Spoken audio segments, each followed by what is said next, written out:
Hey everybody, it's JJ and we're back again for another ASUS PCDIY hardware live stream. Hopefully everybody's having a good Friday. I'm finally now at least pretty good in terms of having my voice be recovered. Apologies for a little bit of a break. We had a couple of things that I had to attend to personally, but I'm now getting back into the steam of things and we're getting things started. And we've actually got quite a number of different things to actually go ahead and touch on. So over the last 2 weeks, we've definitely had quite a number of kind of follow-up on terms of prior announcements where we're finally now actually pushing out some of these really exciting products to the market. So really excited to be able to go ahead and touch on some of these guys and let you guys know about the latest and greatest that we have when it comes to ASUS. So we've got a little bit of everything for this stream. We're going to be recapping, of course, on the kind of the rollout that we have for the ROG Evangelion Wave 2 release. We're going to be talking about the ROG Matrix 4090 base release, and we're giving you some specifics in terms of some of the cool aspects in terms of performance for that graphics card. We've got a few new monitors that we're going to be touching on. We've got some really cool promotions that we have also going on. We've got a brand new ZenBeam L2 portable projector that we're going to be touching on. We've got, of course, the channel release, so the full release of our Raikiri Pro, which is a gaming controller. And I think we've also got, of course, confirmation of the two latest Radeon 7800 XT and Radeon 7700 XT based graphics cards under a TUF gaming lineup. So I've got that. And of course, as always, we've got your guys' questions and comments that you guys might have throughout the stream. So as always, feel free to go ahead and drop them in the chat. I'll do my best to go ahead and get back to you guys when I can, when I see those jump into the stream. So let's see who we have joining us. Let's see who we have us here today. So we've got Erica joining us. Fantastic. Thanks so much for joining us here on the stream today. We've got JC, man. Welcome back. Thank you so much, man. It's definitely been a little bit of a bear over the last couple of weeks, but glad to be back and excited to be able to give you guys some cool updates that we have going on. Hey, Snef Computer Design, man, the one, the only, man, the Grandmaster from up north in Canada, man. Hope you're doing well. Happy to have you here on the stream. We've got Sue Min, of course, one of our best people from the PCDIY group and an amazing ASUS and ROG fan. And I know he's excited. He wants his opportunity to get a chance on the Matrix, and we'll be touching on that a little bit later. But for those of you who are interested, we will have a limited restock coming in about 2 to 3 weeks. So make sure to go ahead and keep it tuned to the ASUS PCDIY group if you guys are not, for kind of essentially availability updates. It is going to be a limited production based graphics card. First allocation already sold through, but stay tuned. We do have some more pieces coming in. So rest assured, there's going to be at least some follow-up opportunity to try to get one of these ultra premium based graphics cards. Let's see who else we have joining us. We've got Michael also joining us, man. Thanks so much for joining us here on the stream. We've got Tech also joining us. We've got a Facebook user joining us there. And let me see anybody else here. We've got see right here, and oh, we've got another Michael as well. All right, fantastic, right? So fantastic. Thanks so much for you guys for joining us. Let's get ready to go ahead and kick it off and jump into and see what we've got going on for today's stream. So hey, Pidgey PCs, man, fantastic. Thanks for joining us here on this stream. All right, when are we question right here says, when are we going to get a RYUJIN 3 appearance? So yeah, I'll I had already had it planned, but like I said, just a couple of things deterred my ability to essentially have it prepped and essentially ready for a showcase. But I'll be requesting a sample so that I can go ahead and do actually, I think, a cool hands-on. I mean, we'll also be working to actually get some further additional media review in the not too distant future. So if you guys are looking for that, you'll be able to find some places that will be able to kind of cover it in depth. But in terms of here, we definitely do have a planned live stream where we'll tackle actually showing you guys the RYUJIN 3 versus the RYUJIN 2 directly. I think a cool kind of situation that I was thinking about is probably doing maybe 3 different CPUs kind of with the RYUJIN to kind of be able to show some different type of scenarios depending on the generation that you might throw it on to, right, as far as for the CPU. So maybe something like a 13900K, 12900K, and then, you know, maybe 11 or 12 or 10900K or something like that. That could be kind of interesting, just to be able to kind of give a relative perspective. We'll also kind of do a little bit of an update flyover to just kind of apprise you of what the current software state looks like. It's pretty similar to the software experience, of course, that is resident on the RYUJIN 2 as it is right now, but I think that just for those that are interested, we'll probably cover that as well. I also think we'll probably have a little bit of a more kind of comprehensive AIO lineup because for your reference, we've already talked about it. We do have the TUF Gaming LC2 coming up, which is going to be an exciting kind of entry to help to fill out kind of our AIO lineup where we've got a good, better, best kind of strategy going on there.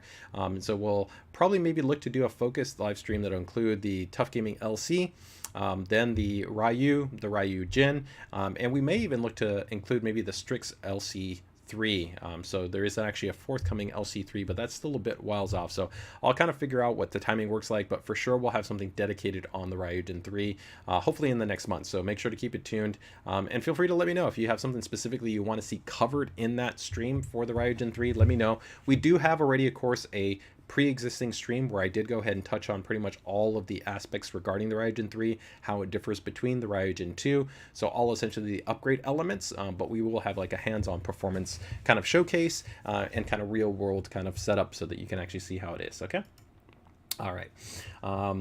X299, Bob Edgar's asking about X299, wondering, not sure what your question is right there. Quick question before I guess we get to the other thing we'll see right here is we have Introvert Albert asking about the reason why the ROG Falchion does not come with a wrist rest. One, I think it's the price point, right? That's a pretty aggressively priced keyboard. So actually, do I have, I thought I had a Falchion over here. Yeah, I have, well, I've got it right over there. I don't want to go ahead and jump over and get it. But if you consider kind of everything that we have with the Falchion, it's actually got quite a bit of kind of additional value add compared to more traditional units. And actually most units don't usually come with the wrist rest unless they're kind of in that more premium segmentation. As the kind of the entry level Falchion, right, depending on which one, because we do have our Falchion that is utilizing essentially Cherry MX switches, then we have ones that are using the ROG NX based switches, and we also have the Falchion Ace, which is a slightly revised model, which also has sound dampening foe and it has improved stabilizers.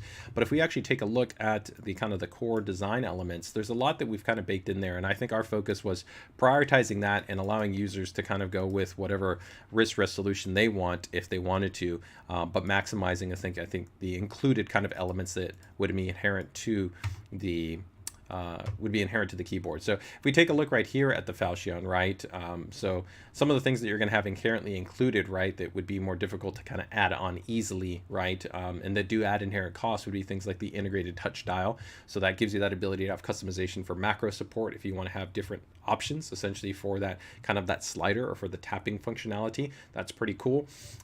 That's not something of course you traditionally see, and something like an ultra compact keyboard right here. More advanced onboard memory. There are some units that have very small number of onboard memory profiles.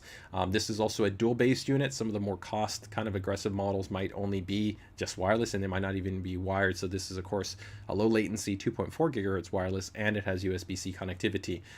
It also does come included with a pretty high quality and long-lasting battery design compared to many other solutions, which are going to be probably closer to maybe about 200 hours, 250 hours or something like that. So generally not as advanced in terms of that, right? The double shot keycaps, that's also going to be something. And then I think the big one is that as opposed to having something like a wrist rest, we included that polycarbonate cover, which you see right here, which is pretty cool, which works in two different respects, right? You can go ahead and put it on top of the actual keyboard, so you can protect it from dust, debris, dander, or things along those lines. Also makes it a little bit nicer if you want to be able to throw it into a bag or a backpack or travel with it. But you can also go ahead and mount it underneath to be able to have some cool kind of light diffusion around the periphery of the Falchion. But that's good feedback in terms of, you know, something that we evaluate, and definitely we do have other models that come included with a wrist rest. So it's definitely something that we're mindful of. It's just not, I think, something that every single model that we're going to release will come included with a wrist rest, especially if I think for this model where it was designed to be a little bit more price aggressive while at the same time still trying to offer, I think, some innovative points because it is an ROG based product as well, right? So hopefully that answers your question there. All right. All right, let me go ahead and go. We'll answer one more question here because it's been a little bit since the last stream before we get into the next item right here. The Hyperion white case is awesome. Yes, it is definitely a very, very nice option in terms of a chassis. Can you confirm if the ROG NX Snow switches will be available for resale? So I assume what you mean by resale is that if they're going to be offered essentially independently. It's not something that we've 100% decided on right now. Internally, we are kind of discussing it as far as that we might have like a small like package kit. I don't know of the final quantity. I think right now the last discussion was maybe having like a 30-piece switch kit. So essentially if you want to have something like a little bit more like a full-size TKL, you might kind of buy essentially 2 of those and you could go that route. So that is something that we have debated, but it is not 100% kind of confirmed at this standpoint. So as of right now, if you want to take advantage of the current ROG Snow switches, which are featured in, let's say, like our latest generation ROG Scope 296 keyboard, you're going to have to get that keyboard. Now, of course, that keyboard does have a hot swap design, so you can go ahead and further customize that with different switches. And we will be having the ROG NX Storm switch coming soon, which is essentially kind of that new revised switch design that we introduced with the Snow, but as opposed to the linear version, we'll have the tactile version. So we will have essentially both options. So stay tuned for that in the not too distant future as well. Okay. All right. Well, we'll throw one more in there. The RYUJIN appearance was going to be for custom water cooling with 1450. It was at CES. Yes. So that actually, it depends on what you're kind of referring to. So the RYUJIN, first and foremost, the intent was actually to release it as a standard AIO cooler. What we actually showed off there in terms of actually Computex, and not CES, was that essentially kind of prototype concept of having the RYUJIN block head that had an integrated pump, and then you could essentially go through and integrate that into a custom water cooling setup. That is something that we're still evaluating. We haven't 100% committed to saying that we want to release that as a formal product, but it is essentially still like kind of in our product roadmap as far as something that we're kind of designing, developing, and looking at. And so, of course, as always, if we're getting ready to release it, make sure to keep tuned here, of course, to the weekly stream, to the PCDIY group, to our social channels, and we're going to definitely let you know when it is going to be coming out. All right. For UEFI BIOS updates, guys, we've actually had quite a number of updates. I'm not going to spend too much time to actually recap them. I will go ahead and be sharing that information over with our community manager for the PCDIY group, Jake.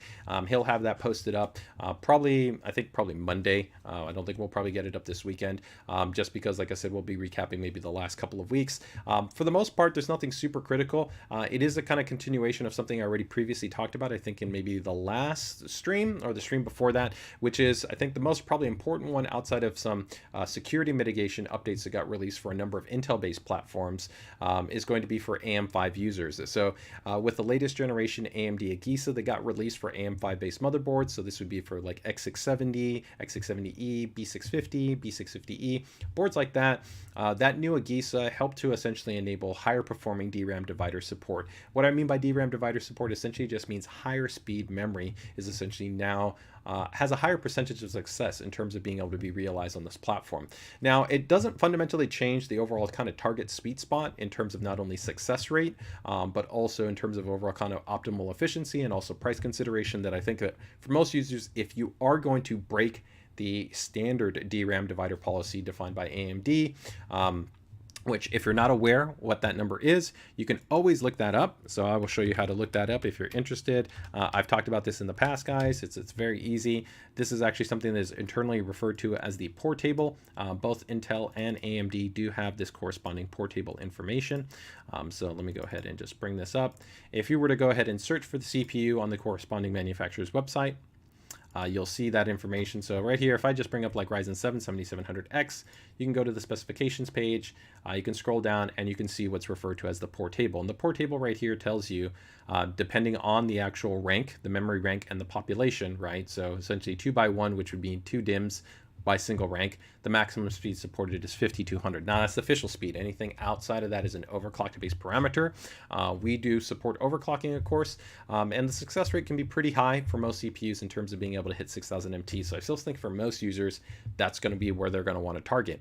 But if you do want to maybe pick up some higher performing kits, you know, we are actually seeing significantly higher DRAM divider success. So, you know, 6400, 6600, 7000 MT is actually going to be realized. There are going to be some changes in terms of the overall kind of ratio configurations that happen for DRAM divider support. So again, this kind of comes into total efficiency. And if you're not really aware about all these things, again, I probably wouldn't worry about them, and I would just probably end up targeting either, again, staying in alignment with the AMD port table, or considering probably up to that nominal, probably 6000 MT target. But if you're on the AMD platform, you like tweaking and tuning, you want to take advantage of a little bit more performance, then that might be something you're interested in. And to be able to take advantage of that, make sure that you've updated to the latest UEFI. And those UEFI releases have been issued for the entirety of all our AM5 based motherboards. Now, the last thing I do want to note is keep in mind this is still predominantly going to be focused at single rank based configurations. So what I mean by that is that when you're talking about one rank as opposed to dual rank. So dual rank memory is going to be more commonly higher density memory. So generally, you know, it's like 16 gigabyte kits, 32 gigabyte kits, those are going to be single rank. 24 gigabyte kits is a single rank. But when you go into like 32 gigabyte that is going to be a dual rank, and those will generally see lower scaling. And of course, also you always see worse scaling or lower scaling when you also have a higher number of DIMMs in terms of the channels that are being populated. So if you had 4 DIMMs, the worst configuration you could have would be actually 4 DIMMs that are also dual rank, so you will see lower. But that being said, with these latest releases in regards to the GISA, we are seeing an overall uplift in terms of all configurations. So users can see nominally a little bit better overclocking success, regardless of whether they're going single rank or whether they're they're going dual rank configurations. All right, so hopefully that covers you there in terms of UEFI BIOS updates. Let me go ahead and just tweak that background right there and quickly see. Michael Braun is going 48 gigabyte. I'm not sure what your question is right there. If you're talking about whether or not that would be like dual rank, yes. Essentially, if you were to get that kit, now that's where you have to count, right? So if you got 24 gigabyte DIMMs, those are going to be single rank. But if you got larger density DIMMs, then that's going to be dual rank, right? And so generally the manufacturer should list that information for the specifications of the kit. So if you're not sure, right, if you want to double check, just double check on the specifications for the DRAM information. Like I said, for the vast majority of users, especially gamers, there shouldn't really be any reason for you to really be considering dual rank memory because really for kind of gaming and general desktop use, most users would be hard pressed to really ever exceed needing to utilize more than 32 gigabytes of memory. So you're going to always be in a single rank configuration there, and you're always going to helping to be maximize the best kind of overclocking margin. When you go over to dual rank, and this would also still apply for Intel, it doesn't matter here that we're talking kind of right now about AMD, it would be the same. Dual rank is going to always net you essentially lower scaling than single rank based memory. Okay. All right. So see right here, PGPC says, got the Crosshair XX70E gene with the 7800X3D running stable with G-Skill Trident Z5 Neo 64 gigabytes 6000 MT CL32 RAM. Yeah, that should be like breathing for that board, especially because the gene, you know, you've only got a 2 DIMM. That's one of my favorite boards that we actually did for the AM5 lineup. Sadly, it's no longer available, so if you were able to pick it up when you got it, then you got lucky because it's an absolute beast when it comes to memory overclocking. Really, really cool board. Love that we really kind of went to town to be able to offer a great set of features and functions within that micro ATX form factor. Somebody asking about a Z790 refresh, make sure to keep it tuned. We've already gone ahead and done a couple announcements for some great boards that we have for the refresh side, but we are not finished. We do have some kind of forthcoming announcements. I'm not going to go ahead and break those down to you guys right now and let you know what we have coming up, but we do have some stuff coming up. But showing you guys one of the beautiful boards that we have already done and announced is this guy right here, which is going to be the Maximus Dark Hero. I think it looks absolutely fantastic. Of course, it looks pretty similar to the current Z790, right, non-Dark Hero, but there are some cool upgrades that we've done. And I can tell you, we will have a full dedicated live stream like we always do to align with not only the refresh-based motherboards, but of course Intel's next generation CPUs. We'll have an overclocking focused live stream. We'll also have kind of like full reviews of or full overviews for each one of the series of new boards coming out in the not too distant future. So make sure, if you're interested in finding out about that information, just make sure to keep it tuned to the YouTube channel, and we're going to get you covered. All right. All right, very cool.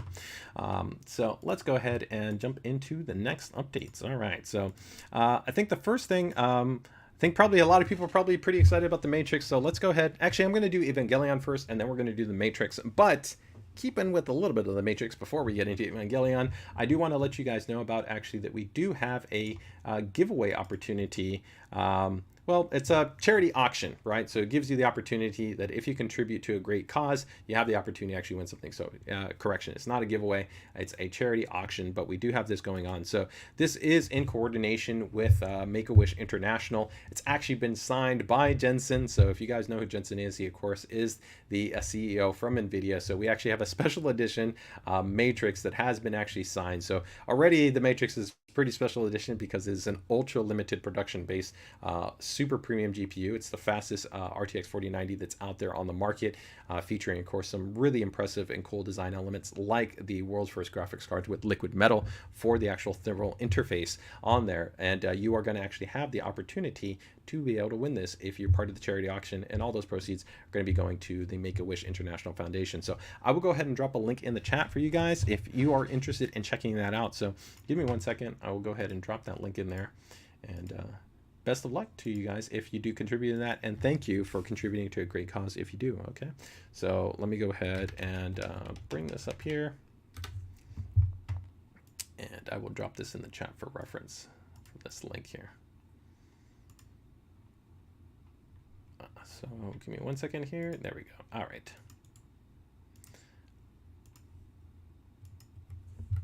Okay, so I've gone ahead and dropped that in there. Let me just see. I got the second board. I just got a second board, Z790 Maximus. It was too good a deal to pass up. Yeah, no, 100%. I mean, any of the Maximus boards, even on Z690, it's fantastic motherboards. I mean, the features, the functions, the design standpoints are great. And the reality is, of course, they're socket 1700. So with the UEFI update, also do not forget to update the MEI firmware. You have full support. So if you want to run 12th gen, if you want to run 13th gen, or you want to run Intel Next Gen, you will be able to support that all on that same motherboard. Really, there is some spec and kind of some design differential that can exist, but probably the most kind of performant difference, let's say technically between, let's say, kind of Z690 to Z790 and Z790 refresh will be probably the PCB topology and kind of the trace layout optimization, where we fine tune that even further on the Z790 platform. And what that ultimately allows for is just a little bit kind of finer and improved scaling. Now, you will generally see improved scaling if you go from like 12th gen to 13th gen. So most 12th gen series CPUs would scale up to about 6,000 MT. 13th gen would generally scale up to about 7,000 MT plus. Right? Now that is possible on Z690, but if we talk about respective kind of scaling, generally considering the margin of the CPU, because of course your memory controller, which is inside your CPU, will dictate to a pretty high degree essentially what you can kind of overclock your DRAM to, right? The margin is superior on those Z790 boards by generally a few hundred megahertz. So generally you can eke out a little bit more, assuming the memory controller has that to afford. But overall, for the vast majority of users, especially if you're targeting kind of frequencies that are in kind of that sweet spot, for a lot of people from kind of price to performance to density, so 6,000, 62, 6,400, 6,600 kits, that's going to be fine. DePoet says, I'm impressed with how quiet the Matrix Platinum has been running on full load. Oh, hey man, fantastic. Yeah, I know. Hey guys, let's give a shout out to DePoets. I actually had a conversation with him before everything happened on my end, where I kind of had to attend to some personal items. So I'm really excited because we were hoping to actually get one out to him. So it sounds like he's gotten the card in hand. So yeah, I'd love to know what your thoughts were when you actually got that and you touched it, right? I mean, it's really a super premium built card, right? And I think it really has that ROG DNA in terms of kind of innovation, features, functions, style, right? All kind of embedded into something that's just super performant, right? So very, very cool. But I think the more important part, right, is really the thermals. The thermals, I think, are really where it shines. So let's go ahead and actually talk a little bit about the Matrix here. So I'm going to go ahead and bring that up, and we'll go from there. So for you guys that are not aware, right, let's go ahead and jump into this. So this is going to, of course, be a graphics card that we are now launching here with the Matrix. Actually, sorry, I wasn't going to touch on Matrix first. I said I was going to touch on Evangelion, so I was getting too excited there. DePoets, he threw me for a loop there. Let's go ahead and actually quickly just jump on ROG Evangelion with the product 2, Wave 2 release, right? So let me go ahead and bring up the primary product page for you guys, and this way you can go ahead and see what we have going on. So if you are interested, this is going to be ROG Evangelion Wave 2, and I'm going to want to make sure and show you guys the US website. It's important that if you do search or if you do reference this page, you want to check out our actually US website. We also do have a global website. The main difference is that the links are specific to the US and the product assortment that we have in the US. So if you guys know, essentially what we've been doing now for a little bit is these really cool kind of limited IP collaborations. We've done everything from Call of Duty, we've done Gundam, we've done Evangelion, we've done Demon Slayer, and we even have some other ones in the works. So some cool stuff. But right now, the star of the show is the Evangelion Wave 2 base release in this beautiful new very, very kind of alternating colorway, right, with, of course, Auska in terms of the actual character. Really, really cool. We actually built a full system at LTX. So if you guys actually want to kind of see the whole thing kind of come together, you can check out a full build that we did on the YouTube channel with actually Stuart Talks, right? That was a great build that we went ahead and completed, and kind of shows you how it all comes together. Now, in terms of the core items that we have here for the build, we do have, of course, your Hyperion, the Maximus Hero, the ROG Strix 4090, right? The RYUJIN 3, the Scope RX keyboard, the Gladius 3 wireless. This is also wired. It's actually a tri-mode mouse, so you can use Bluetooth, USB-C, or 2.4 gigahertz wireless. The Herculx, which is actually the same item right here, which is actually the GPU support. Mouse grip tape, so if you want to take this and apply that to maybe one of the pre-existing mice that we have, like the standard HARPE, you can do that. Keycaps, which means that you could go and take those keycaps and put them like on a Claymore 2 or on a standard RX keyboard or on our RX TKL or essentially any of our RX based keyboards, you can do that. So if you already had essentially one of our RX-based keyboards, you don't have to get this version. You can just go ahead and just get the keycaps.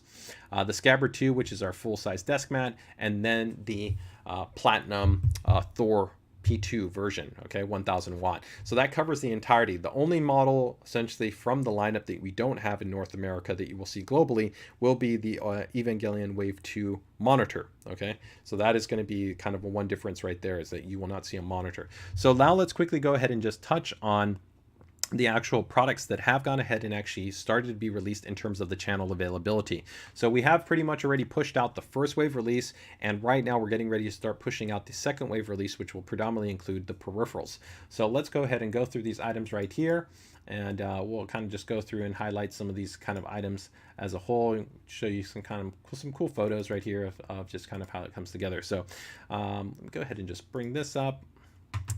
We'll leave that there right there for a moment, and let's just quickly recap on pricing what we're going to see. So the first one is going to be for the ROG Hyperion. Okay, that one's going to be coming in at $599, so it's essentially $100 more. Now keep in mind that these are all limited edition in terms of production. We will not maintain these in terms of active production. Once essentially the production allotment sells through, that's it, they're gone. You can no longer get them anymore. So I know that there's some users that kind of got really excited about it. They kind of waited maybe 6 months for like prior ones, like for the Gundam RX or for the prior Evangelion or even Demon Slayer, and they're like, I wish I could get that. When is it going to come back in stock? And that's the thing. These are limited edition, essentially collaborations. So once they're sold through, that's it. They do not get restocked.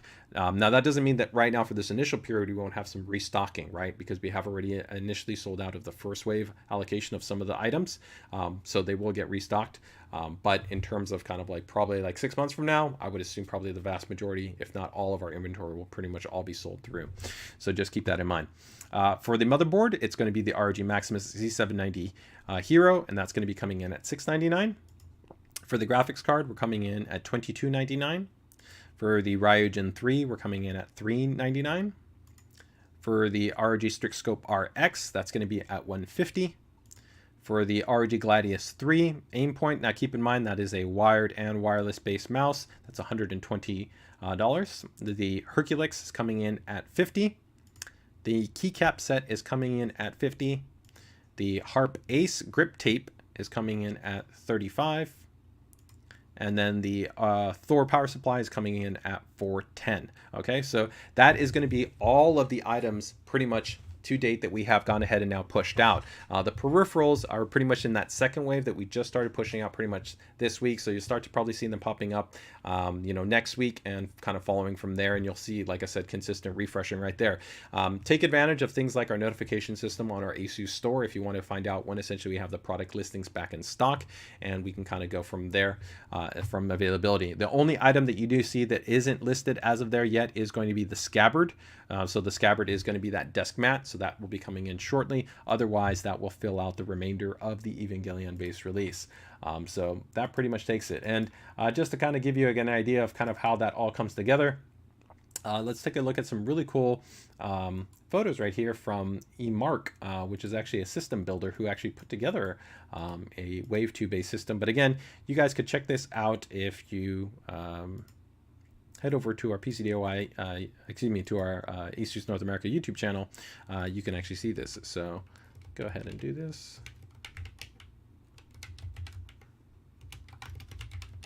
There we go.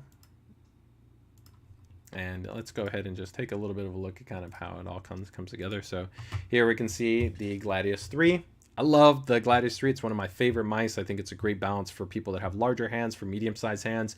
Outstanding sensor. You have the hot swap socket design, so you can go ahead and put either mechanical switches or you can put optical switches in there. It's got a really nice ROG paracord cable, really nice balanced distribution in terms of the weight. It's a fantastic mouse overall, so it's definitely one of my favorites. Here you can, of course, see that beautiful, of course, ROG Strix 4090 base graphics card, but of course in all of the Evangelion glory. The RYUJIN 2 2. Now here, the cool thing is, of course, there are going to be customized animations that are already there too, that are present there. You can see then the hero board that also has a customization to the polymo lighting section that we have there. The Herculx is in there. Now keep in mind, the Hyperion does also come with the GPU support, so you wouldn't have to put that in there. That's just totally if you just wanted to have a little bit of a flex right there and have kind of that additional kind of flair in terms of showing off for the system, right? This little integrated light panel, like always, keep in mind that the Hyperion allows you to remove that light panel, so you could put fans right there, and if you want to put that light panel on your desk, you can do that. So it can be powered via USB, and so if you want to kind of have something that kind of just shows off a little bit more, then you can go ahead and remove that light panel. If not, it will light up, and it also supports ASUS OraSync lighting. And you can kind of see all the kind of just great touches within the Hyperion. I mean, I feel like the Hyperion was like designed for anime, so it's like a perfect chassis to align with the overall look and feel right here. Overall, really, really great. I love just these nice little pops of color right here with the white, with the green, and of course that orange. I think it just perfectly comes through, and I love these just slants in the kind of skeletal frame design. It has a very kind of mecha type of vibe to it, which of course works perfect for Evangelion. And there you can kind of see how it all comes together. Really, really cool build. The Thor isn't lit up right here, but keep in mind that the Thor, of course, does have the RGB lighting as well. And this is going to be the essentially kind of little tool tray or accessory tray. So if you slide that, you can go ahead and have things like a screws. There's a screwdriver in there, some other accessories. All that stuff kind of comes included inside. So overall, that gives you an idea of kind of how it would all come together. But of course, all the components are sold independently too, so you can go ahead and pick up whatever you think you'd like in terms of kind of putting together something like this. And kudos to and Mark for a really cool Evangelion based build. All right, so let me go ahead and just quickly see if we got any quick questions right there, and we'll get ready to go to our next item right here.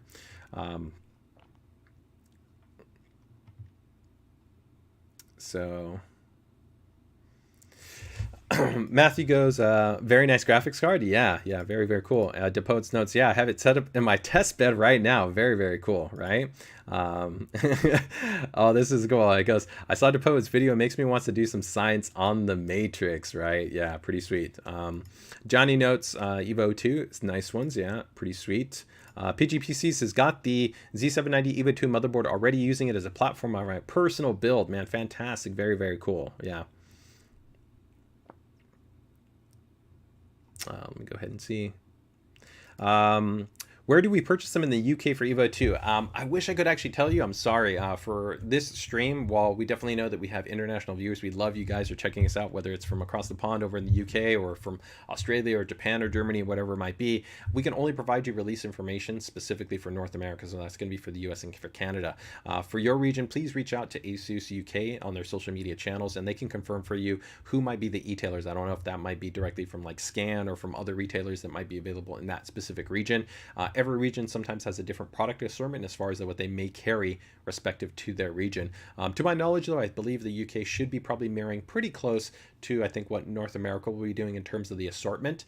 So you should probably be seeing the rollout pretty similar to us. So I would expect if you haven't seen it pop up at e-tailers, you should probably see it within the next kind of week or two. But feel free to reach out to ASUS UK social channels for confirmation in terms of where they're recommending you check out for point of purchase, okay?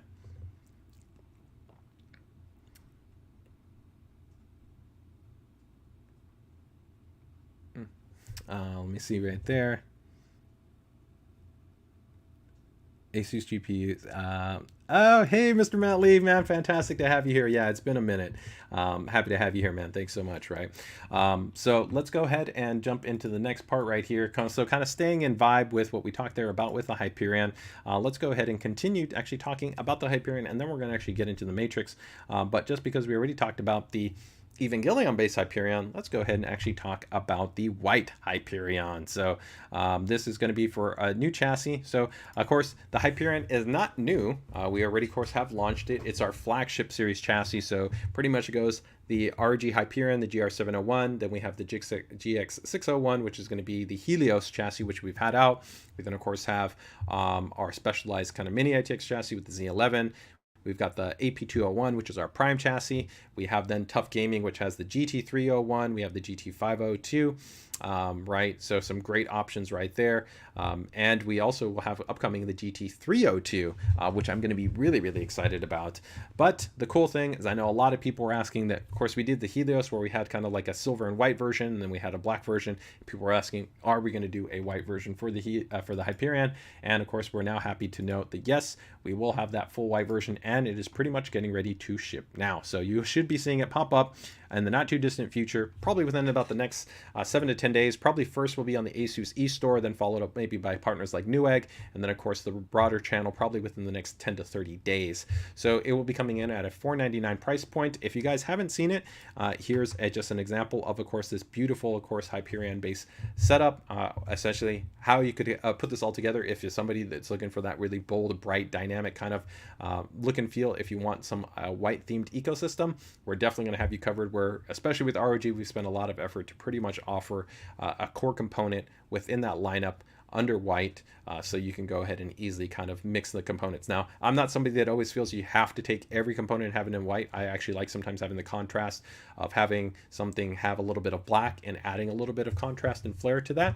But for people that do heavily want to go in that, I mean, you can see right here, here's the RYUJIN 3 in white, the ROG Strix GPUs in white, of course the Hyperion in white, our peripherals in Moonlight white, monitor in white, pretty much everything. We even have an upcoming ROG Strix or power supply, which is also going to be in white. So pretty much gets you covered across the board. So really cool looking design. I really love it in this kind of setup right here, where you have just the kind of a little bit of that ice blue kind of accent with the white. I think it looks really, really nice, really polished and bright. Here it was using our Apex baseboard right now because we no longer have the Apex available. Immediate options would probably be to check out maybe our Prime series motherboard, so the Prime Z790 in white. We also did announce the refresh for ROG Strix, where we're going to have ROG Strix Z790 in white as well, so that's another option. And maybe just keep it tuned to the future and you might see something else from us as well. So two great options right now if you're looking for a white themed board, right? Now, the bigger question is, of course, here you can see the Hyperion supports vertical mounting, but it also does support horizontal mounting. So the choice is up to you, whether you're team vertical or team horizontal. I'm not going to let anybody know which team I'm on because I think I've already said it before, which one I think is my preference. But either which way, they both look great, and it'll be a great addition to our chassis lineup. So if you guys are interested in it, like I said, not too distant future, you'll be seeing the ROG Hyperion. One thing that I do want to note that some people do not account for when they consider the high-end chassis like the Hyperion is that I might have to bring up a different image, but the I/O. So this chassis has a very, very rich I/O configuration at the top, and so the challenge that you have with that is not every single motherboard is going to have the full I/O configuration support. So if we go over here, I'm going to go to the product page, guys, and let's see if we can bring this up. So if you actually see right here, where is it? Let's go to where do we have the layout considerations here for the I/O.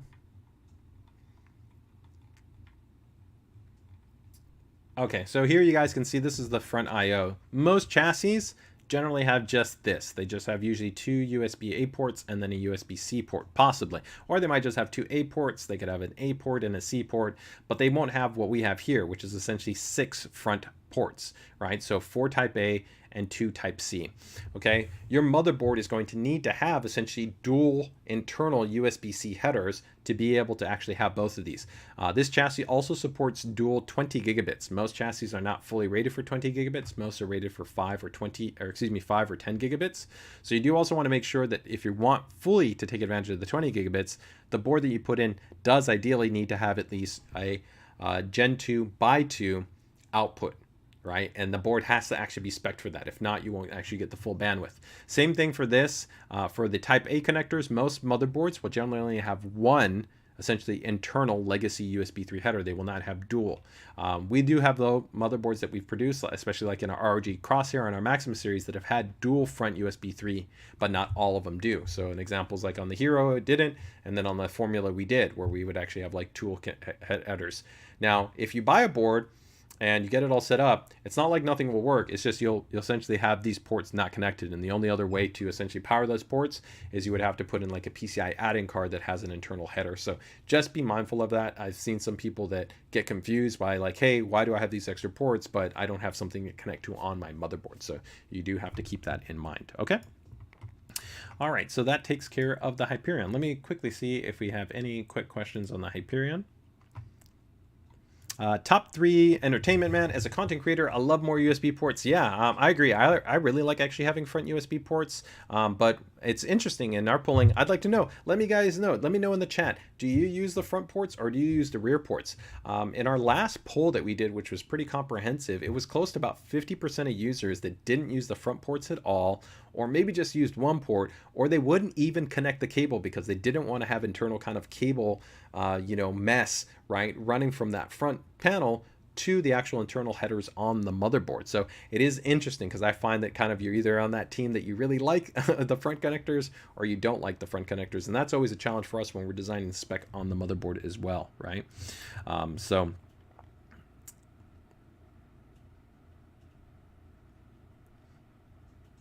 For future case designs, thanks for that feedback. Yeah, I mean, that's something that we're already kind of accounting for. I think, we already showed off a really cool kind of concept at LTX where Modding Cafe did a really cool job working with Stuart Tonks, right? At GCF events, right? And then we showcased that with a chassis from Mulebeast, and then on one of our ProArt motherboards where it actually had kind of that cable-free design for the actual water cooling. So it actually did an inlet-based design as part of the block, and it would actually go through the back. When you talk about kind of cables, I mean, there are different people, and we've talked about this in the past, especially also covering the BTF concept that we have as far as for motherboards where the connectors are on the rear of the motherboard. Some people like cables and some people don't like cables, and I don't think that there's a right or wrong approach, right? It just really depends on your personal preference and some of your aesthetics. So from our perspective, we just want to be able to offer choice. So from our side, right, we're going to be offering BTF, but we're also going to continue to offer traditional based designs, right? It doesn't make sense to kind of unilaterally push in and only offer one option and limit the choice to the consumer. If anything, we want to give you guys more choices based on what your preferences might be, right? All right. JC notes says, I cannot wait for the white Hyperion. My white Z690 Glacial is ready. Oh man, that's going to look awesome, man, especially with your attention to detail. I think that's going to look great. I love that Team ZMT, right? Yeah, that soft tubing. I'm totally with you, man. Great. PGPCs is throwing some love there for hashtag Team Horizontal. I'm going to agree with you. I'm going to go with hashtag Team Horizontal, although verticals can look really nice right there, right? Hey, Nori, happy to have you here on the stream. Michael notes right here, it's a simply beautiful white GR701. I would agree right there, right? Michelle is asking, the Asus ProArt Z790, does it support 64 gigabytes of 6400 MT? Yes, that's entirely possible. You can run that configuration without any problem. Actually, for pretty much any of the Z790 motherboards, you should be able to generally run actually up to 7000 MT. Now, 64 gigabytes, as I noted, that's going to be on dual rank memory, right? And so that's where the wrinkle comes into play, right? 64 gigabytes, if you're going to be running essentially two 32 gigabyte DIMMs to essentially realize that, ideally, you want to be on a 13th gen series CPU. In that situation, if you actually take a look at the actual Intel port table, remember the maximum official speed that they will support on that CPU platform is going to be 5600 MT.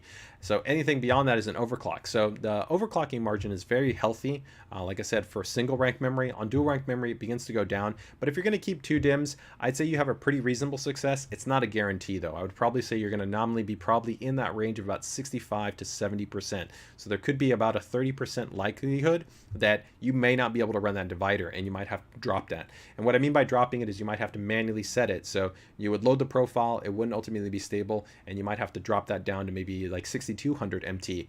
The good thing there though is if you have to drop down the divider, you can also generally tighten up the timings so you can offset a little bit of that loss in bandwidth and overall kind of recap the overall performance and be able to still give you a great experience in that regard. We do have a live stream that actually covers that specific topic, so feel free to check that out on the YouTube channel if you're interested. Okay. All right. Very cool. All right. So I think that covers us there. Let me go ahead and let's see right here. So DePoet says it's got to be Team Vertical for the Matrix Platinum. I get where you're coming. I'm still going to disagree because I love seeing that silhouette side frame that I think just looks super premium on the side profile for the Matrix. But again, that's my preference. But the beautiful thing on the Matrix that we're going to talk about right now is that we did a design that I think looks fantastic both vertically and horizontally. It's a great looking graphics card. So it's really, the choice is up to you. The A's and JC, man. Hey, fantastic, man. Thanks for joining us here on the stream, guys. Another great creator right here. If you guys aren't checking out the Asian JC, man, check him out, man. He's got some great content, great person to work with, and looking forward to actually sending you some cool stuff that we've got coming out for the remainder of the year and hopefully 2024, man. So thank you for joining on the stream, man. All right, let's go ahead and get ready to jump into the Matrix. So let's go ahead and take a look here. So next up right here, we've got, of course, graphics card. We're going to be quickly going through actually a couple of graphics cards that we have. So the first one we're going to jump into is going to be the Matrix, and then we'll cover, like I said, the 7800 XT, 7700 XT, and then we have one update on this an older GPU with the GTX 1600s series GPU. But let's go ahead and get the Matrix out of the way. So if you guys have not seen, the formal MSRP for this card is going to be $3199. It is going to be a very expensive card. It's our most expensive 4090 base graphics card. Keep in mind we have a very broad assortment for 4090s. So this is not your only choice. We of course have a TUF Gaming 4090, where we do have, of course, always multiple variants, where we have a standard model and we have an OC model. Both models can be fully overclocked. The main difference is just that the OC model comes with a small guaranteed factory overclock on the graphics card. But if you're looking for kind of trying to save the most money as possible, then you would generally want to go with what's referred to as the standard model, or the non-OC model. From the rest of the features, function, and the design specifications, they are identical between the standard and the OC variant. So we have our TUF Gaming 4090. We then have our ROG Strix 4090. The ROG Strix steps up to also be able to offer you, of course, a white and a black variant, so you can pick whichever card you want. We also have an ROG Strix 4090 LC. Now, the ROG Strix 4090 LC, if you guys have not seen it, there is going to be some differentiation. We're going to talk about actually some of the thermal differences that you have actually between these cards. So the ROG Strix 4090 LC is going to be using an Asetek based cooling solution for the actual pump, and it differs actually quite a bit compared to the Matrix based design. So if we take a look at this is another option that we do have available for somebody that's looking for a ultra high performing, very cool and quiet based card. But the Matrix is kind of in a whole nother level, not only thermally, but clock speed wise, but even in terms of its design, it differs notably in terms of the actual thermal solution. If we actually take a look here at the actual Strix LC, this plate right here, which is the contact plate for the GPU itself, is approximately around 25% smaller. So the LC is actually quite a bit smaller, and it doesn't actually offer full coverage for, let's say, the GPU, for the VRAM, and for the VRM.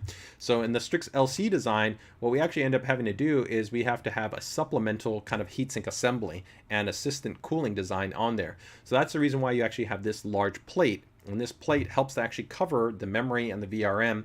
And then you actually have this assist fan, which is actually an older type of fan design, right, which is a shunt type fan, whereas, well, that will help to blow out outside the chassis. So that's the reason why you see that, because in terms of the overall cooling design, the primary cooling for the GPU is, of course, handled by the radiator in these fans right here, along with that coverage plate. So this gives you very, very good performance, but when we compare that to the Matrix, Matrix is quite different. It actually has a significantly larger plate, and that plate makes direct contact with the GPU, with the memory, and the VRM, and then on top of that, of course, utilizes liquid metal as far as the thermal interface compound.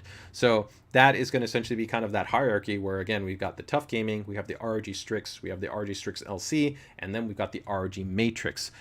So that is quite a number of different 4090s. You would pick the 4090 that fits best for you based on kind of the looks, the features, the functions, the spec, and the price. But let's go ahead and take a quick tour of the Matrix, and then we're going to go into some performance data on this card. But first, I just want to kind of take a look at it right here. We, of course, did a full kind of recap already on kind of a lot of design elements in our introduction stream on that card. And if you want to find out all of that, you can definitely check that out. I'm hoping to maybe get a sample here, but I don't know. In the interim, make sure to check out DePoets, because he's got one already in hand, and he's going to be putting us through its paces in terms of actually showing you just how awesome the card is. So, of course, you can see right here that has a premium metal-based exterior, right? It's got this beautiful illuminated design. I also believe Mr. Matt Lee, who's here in the chat, also has recently done a build with this across the pond and been able to showcase the Matrix in a great ROG-centered build as well. You have a much thicker base radiator included in here, and these are also the same fans that we we use in the RYUJIN 3. So these are our brand new daisy chain magnetic fans, which are static pressure optimized with the ring barrier. So very good thermal performance. So right out of the box, you're already getting very, very good thermal performance when it comes to the fan, the radiator, and the cold plate combination.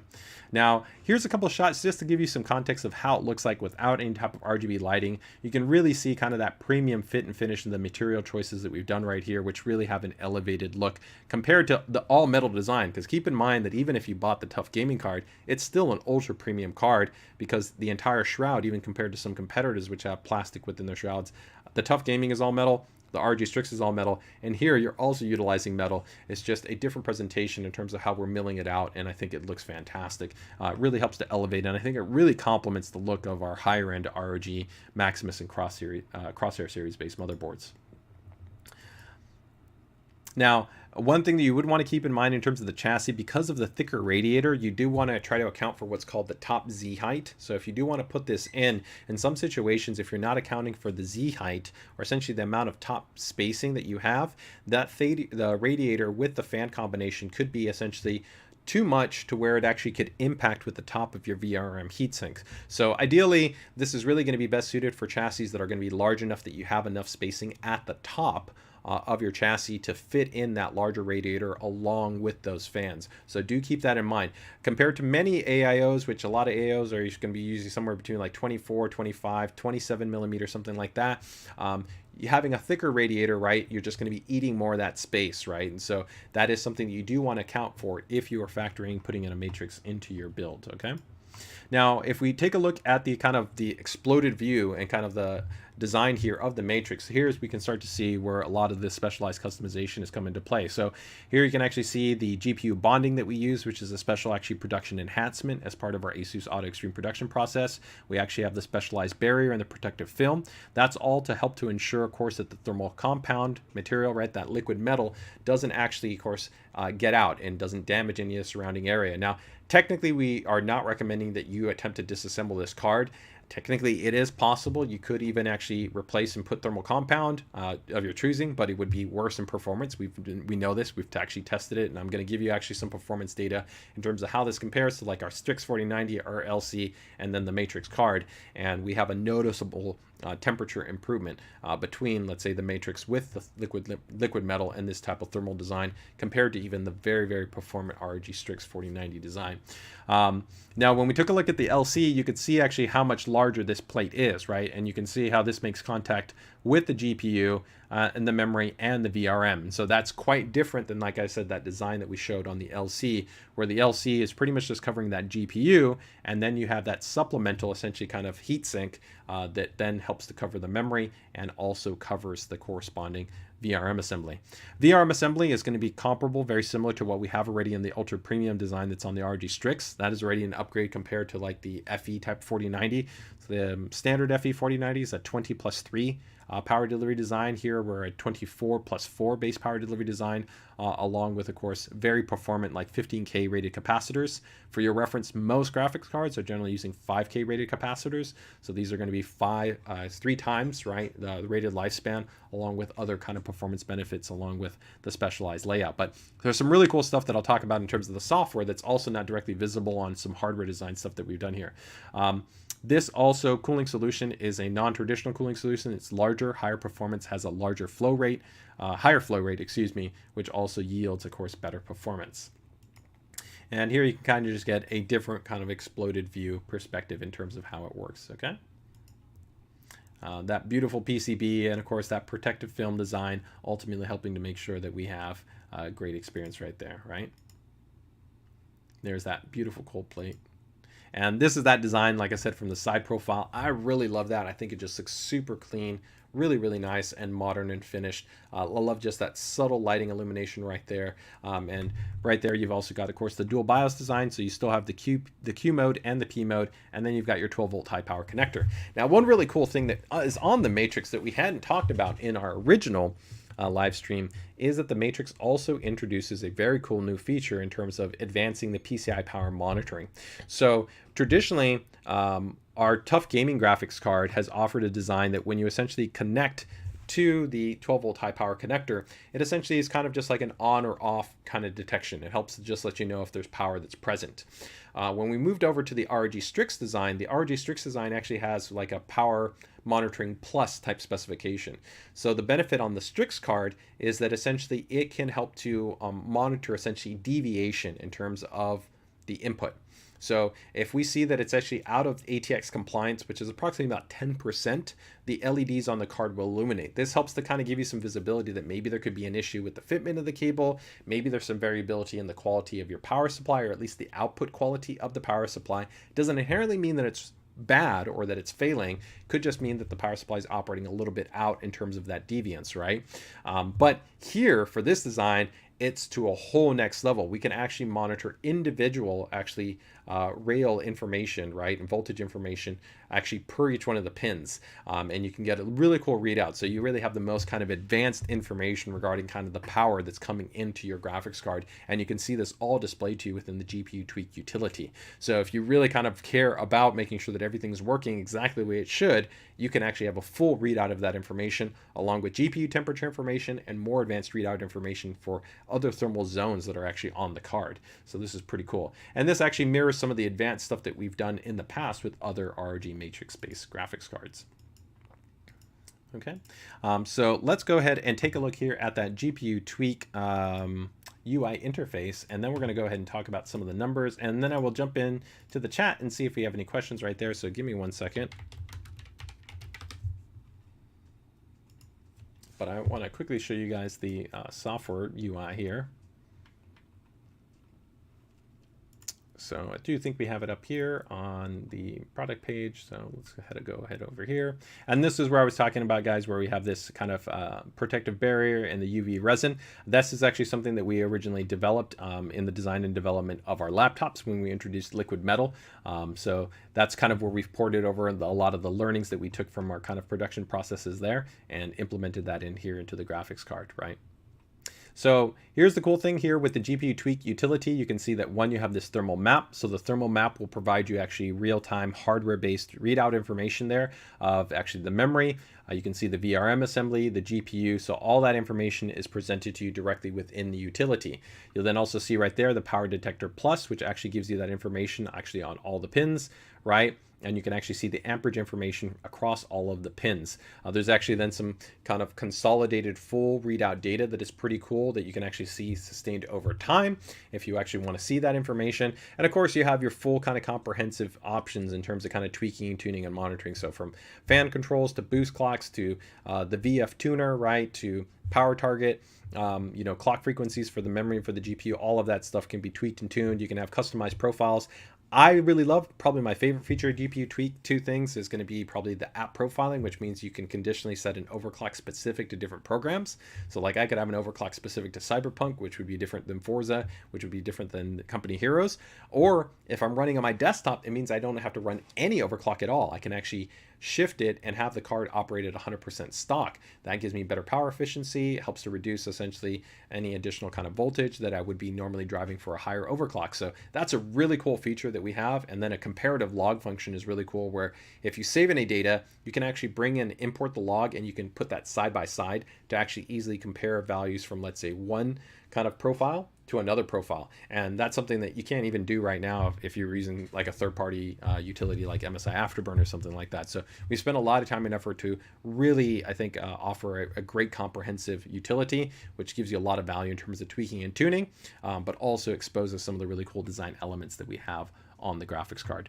So that is going to be the matrix. Now, in terms of the temperatures, let me go ahead and bring up my notes right here, give you guys some reference here, and then I'm gonna jump into the chat because I can see, wow, we've got, wow, tons of comments here. So for reference here, the ROG Strix 4090 with traditional paste, so the paste that actually ships from the factory, right, and in P mode. So P mode would be our performance mode, which is the default mode that we recommend. Keep in mind that the ROG Strix card does feature a higher TGP, just like the Matrix. So they're both running at 500 watts versus the default 4090, which is running at 450 watts. That you're going to be looking at about 68 degrees. Now keep in mind this is in our thermal test chamber environment. It's actually running a little bit of a hotter ambient and with a higher generally load than you would have. So actually in some cases you could actually see temperatures that are lower than this, like you could see 65, 64, 63. But if we use this as kind of just like that worst case target scenario, 68C for the ROG Strix, which is already kind of pretty much already especially a best-in-class thermal performance, considering that that is running at a higher clock speed and a higher TGP, okay? Then the ROG Strix LC 4090, again with traditional pace, also having the 500 watt TGP, is at 62. So that's a 6-degree swing, right? So we go from 68 to 62. Then we go with the ROG Matrix, right, with liquid metal, and even in Q mode, so in quiet mode, right, not P mode, but in quiet mode, it comes in at 60 C, okay, and that is going to be at 450 watts. But then if we go to P mode and we go to 500 watts, and it also of course has even a higher overclock than the ROG Strix OC model, that's 54 C. So the delta goes then from 68 C, that ROG Strix card, which again is already outstanding, to 54C. So really impressive thermal performance that we offer with maintaining very impressive boost clocks. In real world GPU boosts, you're going to be seeing consistently over 2800 megahertz, and with overclocking, you can easily expect actually over 3 gigahertz in terms of your actual clock speeds. And when you talk about relative to performance, it's going to probably be I'd say it very much depends on the game engine and multiple factors. But I would say if we compare this to like a base 4090 FE, you're probably going to be in the range of 15 to 20 plus FPS on top, right? So if we take a look at, let's say a 4090 being, at a high refresh rate scenario, giving you about like 120 frames, then it might be at around like 138 to 139, 140 frames. So that's where you're seeing that effective performance. Now keep in mind that varies depending on some settings, the game resolution, the game engine, right? Things along those lines. But that's a rough kind of approximation that you have right there in terms of the matrix there. So let me go ahead and quickly just see what questions that we might have that might have popped up right there. JC, as me and Sue have checked every hour for 2 days. Yeah, so right now you're not going to have it relisted. I can double check with our team, but I don't think we have any plans to refresh it right now over the weekend, so I wouldn't expect that. Right now, I believe all the quantity has already been sold through. So the next available restock is probably going to be within about 2 to 3 weeks. So probably as we get a little bit closer to 2 weeks, we'll try to make sure to give visibility on when that restock is going to occur. That is also probably going to start to be pushed out a little bit more outside of the ASUS eStore. So you'll start to see some other channel partners. Now, other channel partners may have different mechanisms that they have in place in terms of having access to the card. So you're going to want to make sure to kind of reach out to that. And we'll try to see if we can make sure to provide visibility at which channel partners will be receiving the additional kind of limited assortment for the matrix. But again, in terms of a refresh availability, it's going to be looking at about 2 to 3 weeks for the next kind of refresh for the actual matrix-based graphics card. Janny notes is that pin detection sensor is a really cool feature. Yeah, I think it's it's again already a really cool feature that the Strix card, to my knowledge right now, the only card on the market that even gives you that intelligent kind of design where we're doing a little bit of that power detection variation where we help you to know whether that input power is essentially deviating, right? Because a lot of people, they just don't know that, right? They don't even bring up a utility to actually see what their 12 volt power is, their 3 volt power, their 5 volt power, and if it's fluctuating. So our kind of thought process was, hey, with a higher performing card, you kind of want to make sure and find out if that PSU is nominally kind of working. Here, this kind of even gives you more full real-time information, right, to know if your card's working right. And so we're excited to hopefully maybe in the future roll this out to even more ROG-based graphics cards, because we do think that essentially with the large amount of power that's being supplied to cards and users wanting to have that information, it can just help them feel more comfortable and confident in how their cards are operating, right? So,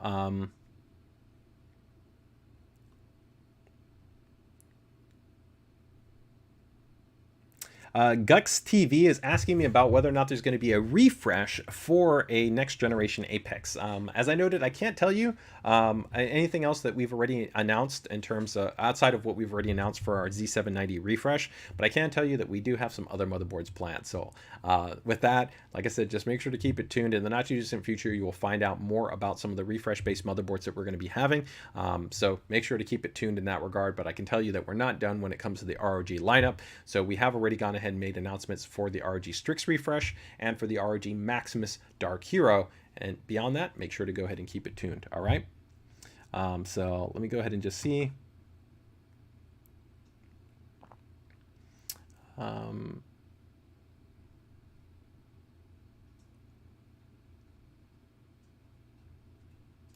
So Mr. Matt Lee gives some feedback is that one of the best features of the Matrix besides the performance was the complete lack of cables with the exception of the 12-volt high power cable.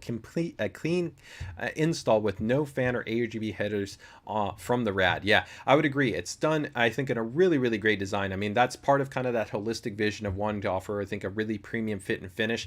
And that's hard, right? Like even the LC card does have kind of that little bit additional cables that are there. But here, this is just a really clean and simplified experience that I think looks great, regardless of how you mount it, right? Whether you go vertical, whether you go horizontal. So that's a great point, Mr. Matt Lee. And I did see you guys can check out again.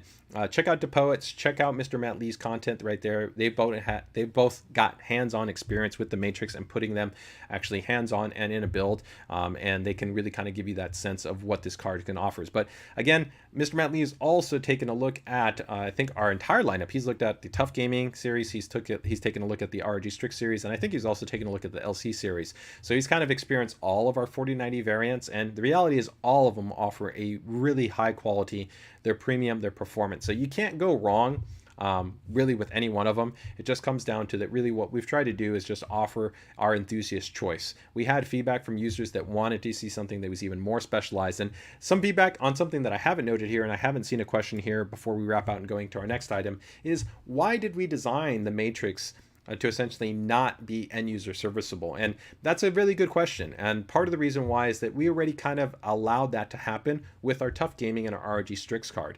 So both of those cards, we actually do a lot of extensive co-work with our partners. So whether it's EK, whether it's Fantex, whether it's Thermaltake, whether it's Bits Power, AlphaCool, Optimus, all these partners, they actually make water blocks. So we give them actually the design reference information so they can produce blocks for those cards. Realistically, a lot of time from a cost perspective, it probably makes sense to block something like our TUF Gaming graphics card, because part of the value that you're paying for in an ROG Strix card is even the higher performing thermal solution that it carries, right? So it wouldn't make sense as much to block a Strix card, right?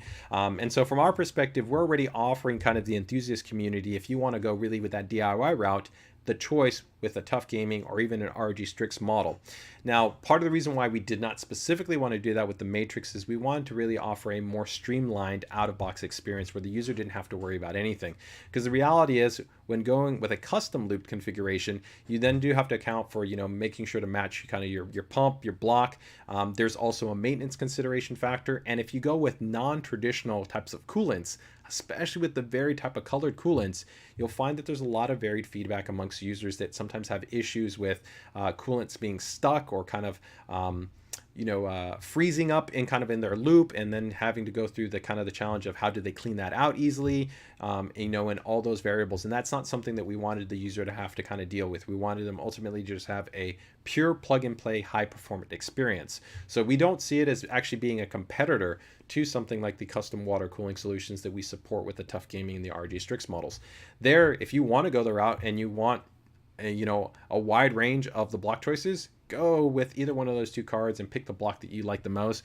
Go with the setup configuration, with the fittings that you want, with the different coolant, but that will also carry, of course, more complexity, more time, more effort, and more maintenance to be able to address. While again, with the Matrix, kind of the out-of-the-box experience is all about just trying to make sure to give you, hey, I don't want to do anything. I just want a super cool, quiet, and fast performant card that's pretty much the best of the best, and I just want to drop it in. And that's really what the goal is for the Matrix, right? You see, love the daisy chain fans, and I wanted to get them on the RYUJIN 3 because of that, but we'll probably avoid it because I won't be able to match the rest of my fans. We see some people that have that commentary. I don't think that's really an issue. I mean, mixing matching fans have kind of always been a thing for a long time, but I think over time sometimes you get people that get that kind of match phobia, right, where they kind of got to match everything exactly the same, and I can get that. And we will eventually be offering a dedicated ROG ARGB fan, but that will be coming out probably, I don't even know if it'll be out by the end of this year, but for sure it'll be out in early 2024. But yeah, we don't have any plans to essentially offer the daisy chain magnetic fans that are offered with our RYUJIN or with the Matrix separately at this time. Okay.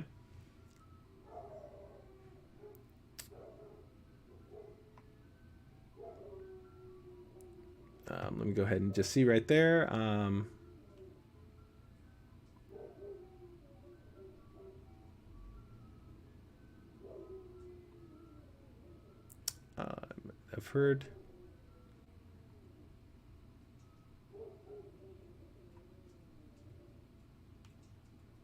14.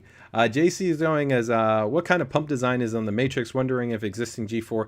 That's a good question. I would have to check again. It's not something that we advise for. I know that you've talked about wanting to potentially mod it, but yeah, the goal definitely is not to allow for kind of end users to kind of service it. I mean, realistically, it's kind of not that easy to disassemble. Where if you, of course, disassemble something like a TUF gaming graphics card or the ROG Strix cards, they can be done in a few minutes. They're actually quite a bit easier even compared to like the FE cards.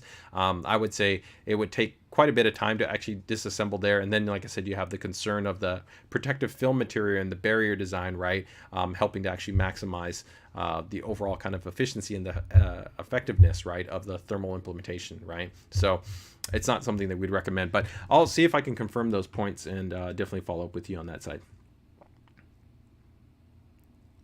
Mr. Matt Lee goes, all the settings maxed out in Spider-Man at 4K, no overclocks. I couldn't get it over 42C after 90 minutes. With a hardcore overclock on the whole system, it touched 62. Yeah, that's beastly. I mean, you're literally talking kind of like water cooling numbers there with that 42C. So that's really impressive right there when you're talking about fully loading up the GPU. And you can see, like, again, in our worst case scenario where I said, what, 54, right? You can see where I was saying that probably with, like I said, a little bit of a lower ambient and, like I said, more generalized, because we don't even in our stress testing, we don't actually even simulate testing with just pure games. We actually go to even like a higher level, generally kind of like what are called power virus rated applications, which generally have like a higher heat soak tendency. So it's a little bit more kind of an extreme scenario. Partly that's done to account for some variance between GPU to GPU, because the reality is not every GPU will operate at the same thermal characteristics, right? Some can actually be a little bit more leaky and some can be a little bit less leaky. So that means that some can be a little bit hotter, some can be a little bit cooler. And so when we kind of design a thermal solution, we need to account for essentially some GPUs that might run a little bit more. So that's a really impressive number to be able to see that, again, in kind of a real world situation, putting it in a build. And that's the great thing about Mr. Matt Lee is he put it together in a full real system, right? So it's very representative, kind of like what you could see if you were actually building with the Matrix. So again, guys, we'll be coming out again with that restock in the not too distant future. If you guys have any other questions, feel free to go ahead and drop them in the chat, and I'll do my best to go ahead and follow up when I can. We also do have a post already in the PCDIY group, and if there's more questions, feel free to go ahead and drop them in our ASUS PCDIY group, and we'll do our best to go ahead and follow up with that. But we've got some other things that we want to touch on too, so I'm going to go ahead and get ready to move it along right there. But let me go ahead and just see.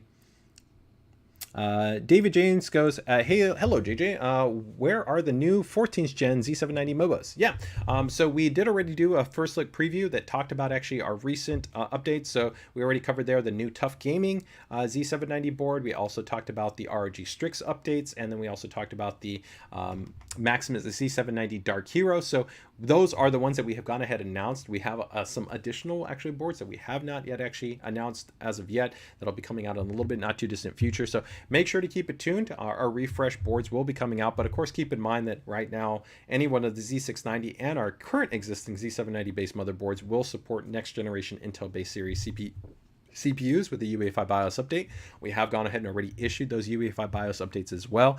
But specific for the refresh-based motherboards, you can go ahead and check out the stream that right now we have, or the featured announcement post that we have in the PCDIY group that has covered the boards that I've gone ahead already and announced. So that, like I said, it's TUF Gaming, ROG Strix, and the ROG Maximus Dark Hero. And I showed that board off right there. So let me go ahead and show that to you one more time if you're interested in that. I think it's a great looking motherboard. And probably the biggest update is the native PCI Express Gen 5 support on this one versus in the prior generation model. You had to do the PCI Express Gen 5 support via the Hyper M.2 add-in card. And now here, this one's like the Z790-E Strix board, which also had the PCI Express Gen 5 M.2 SSD support native on the motherboard. Okay. All right. Okay, very, very cool. Let's go into our next product. Give me 1 second here to load up the chat and go into our next item.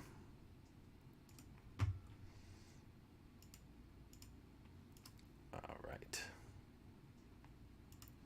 And All right, and let's go. Okay, so we got Evangelion, we've got the white Hyperion. Okay, so this one will be super quick. This one would just be a quick update. It's going to be the Raikiri Pro. So the Raikiri Pro has actually already been out for a while, but it wasn't what we refer to as like a full channel release. And what we mean by that is we did it as kind of a coincided release with the ROG Ally, which is of course our gaming handheld from our systems team. And now we are actually releasing the Raikiri Pro to the broader channel. And so what we meant by that is just now it will be available at more retailers. Where right now it had only been available, or excuse me, up until now it had only been available at Best Buy. So the Raikiri Pro is now going to be moving into a channel-wide available essentially release, and in the not too distant future, probably in about the next month or so, we'll also have the standard Raikiri. So that will be the non-Pro model. So if you're looking for a little bit of a lower cost option, you don't need things like the OLED display, the ESS Saber DAC is actually on both of them, but you can actually see right here. Actually, I think we have the comparison chart down here at the bottom, so let me go ahead and show that to you guys. I think it's all the way down here. Yeah, you can see right here where we have the Raikiri and the Raikiri Pro, right? You'll see that there's a difference, right, where the rear buttons and the OLED display, right? Those are some of the main differences, but otherwise also the D-pad is a little bit different on this model. But this model, like I said, is rolling out in terms of full channel availability. So if you have been looking for a controller, then you're going to want to check it out. It's a really cool controller. I'm a big fan of it. A couple of things to keep in mind is one is that it does have an integrated storage for the 2.4 gigahertz wireless adapter. That does come included. Some of the higher end controllers, like let's say like the Xbox Series Elite 2 controller, doesn't actually come with that. So that's like an additional $25. That already comes included inside. So keep in mind that this unit does have the 2.4 gigahertz, it has the wired connection and has the Bluetooth connection, but that 2.4 is inherent, it's built in, right? Beyond that, right, I think we've covered this pretty in depth before in some of our prior live streams. So if you guys are interested, you can feel free to go ahead and check out that. The product video and this tutorial video is about 10 minutes long, but it covers some really cool things that we do in terms of the actually Armor Crate interface. So everything from like dead zone composition to like customizations to like response elements to different aspects in terms of how you can remap items for the controller. It's a huge level of flexibility and functionality, along with of course customization for profile support. So some cool stuff there. So if you're interested, check that out. But that guy will be getting a broader release in the not too distant future. All right, let's see. Next up here is going to be Raikiri.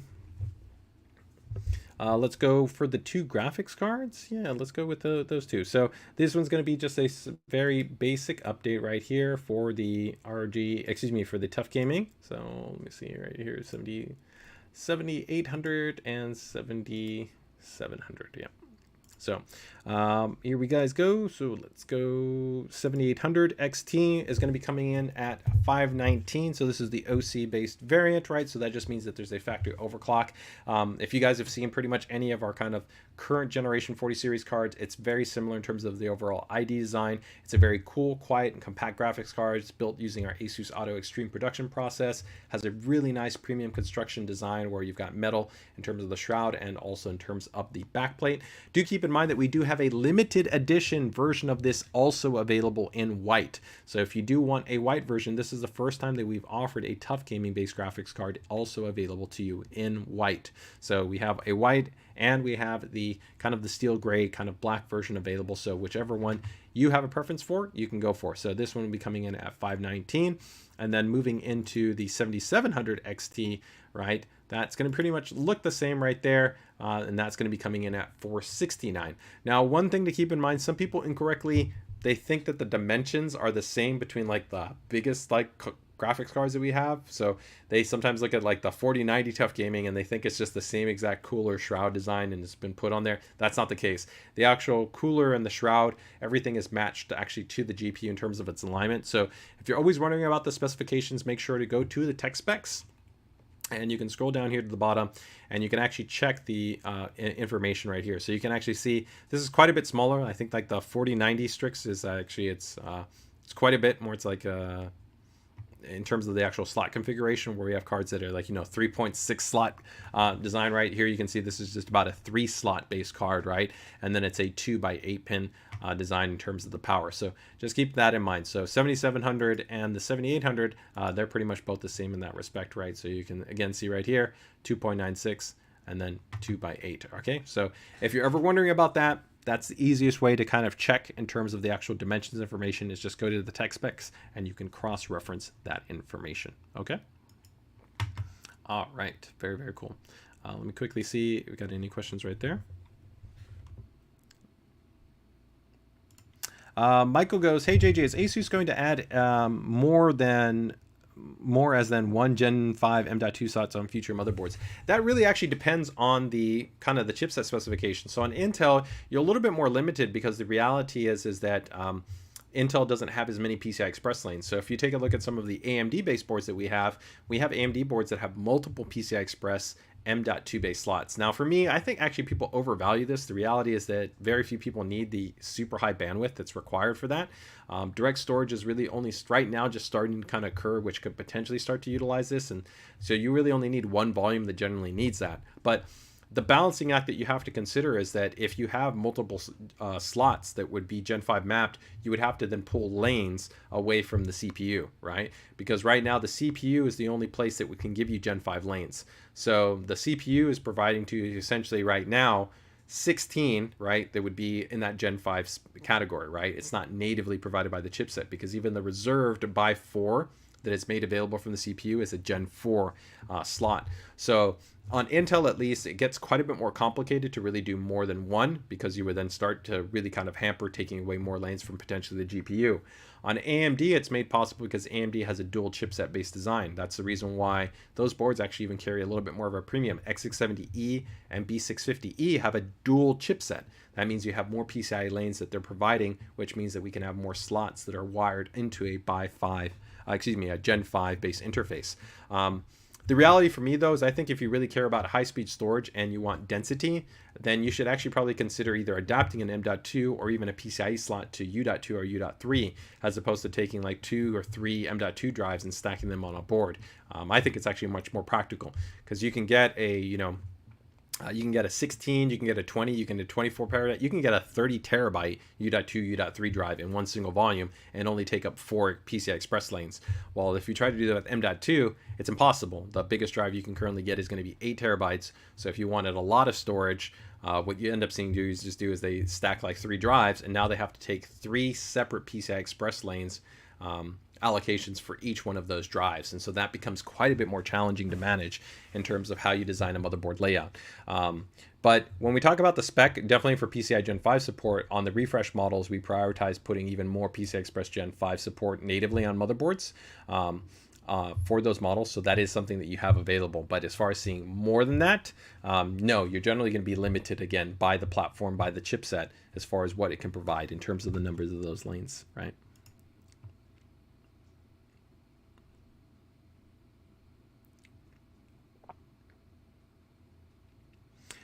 Hey John, oh man, fantastic to have you. We got Liquid House in the house. Look, that's a miss. That's a good one, right? Again, we didn't design it to kind of be disassembled, right? It was designed to pretty much be kind of a self-contained kind of story. So yeah, you guys can definitely check them out if you're looking for more information on that, right? Can I now register my Raikiri Pro that I got from Best Buy? Yes, you should be able to regard it. If you have an issue registering something on Elite Rewards, if you go over into your account section, there's a Contact Us option. In the Contact Us option, it gives you a specific email that we have just for the Elite Rewards program. So if there's an issue that you have with registration on a product not registering or something along those lines, feel free to go ahead and send an email to that team so that they can go ahead and review that and find out what your issue might be. But generally, it should be pretty straightforward as long as that product's been added into our database as far as being an applicable product that can be registered. Now keep in mind, there's always two differences between kind of redeeming for like points and registration versus like general kind of warranty registration. Although keep in mind, none of our products from North America require registration for the warranty to be active. Our warranty is always either active based on the serial number or of course by the date of purchase that is on your receipt. Okay. All right. Eason JC said, did he say white? Yeah, if you're wondering about the 7800 XT and white, yes, I did say. Let me see right here if I can show it to you.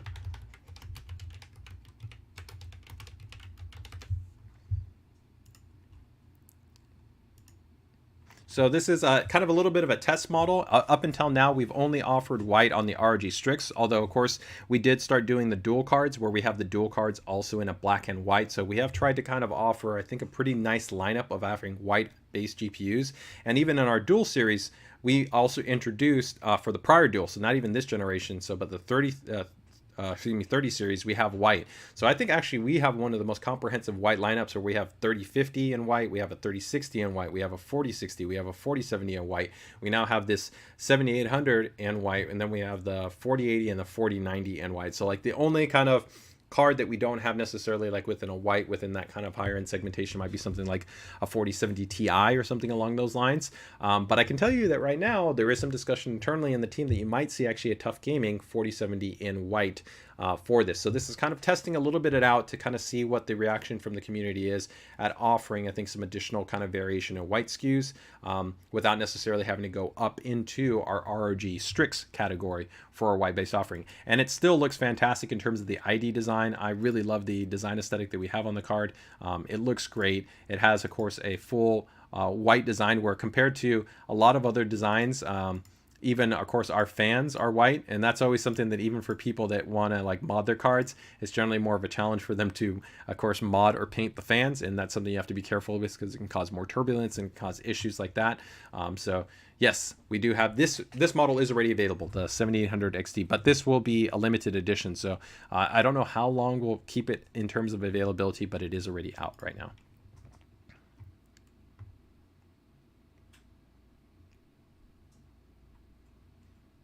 Let me go ahead and just see any other quick questions right there. Okay, very, very cool. So let's go into, we covered those two now, GPUs. So let me go ahead and see right there. All right, what next? What do we got next up here? So yes, the TUF Gaming 7800 XT, 7700 XT, the Matrix, the Raikiri Pro. Okay, we're almost wrapping it up here. Let's go for a couple of quick monitors here, guys. So let me go ahead and jump into some displays. All right, so let me bring up my displays here. All right, so first one right here, let's go with this guy. We're gonna go with some new monitors that we've got right here. So this is gonna be, I think, a pretty nice option for actually people that are looking to kind of step up to 1440p if they haven't stepped up to 1440p as of yet. So this is going to be the TUF Gaming VG27AQL3A.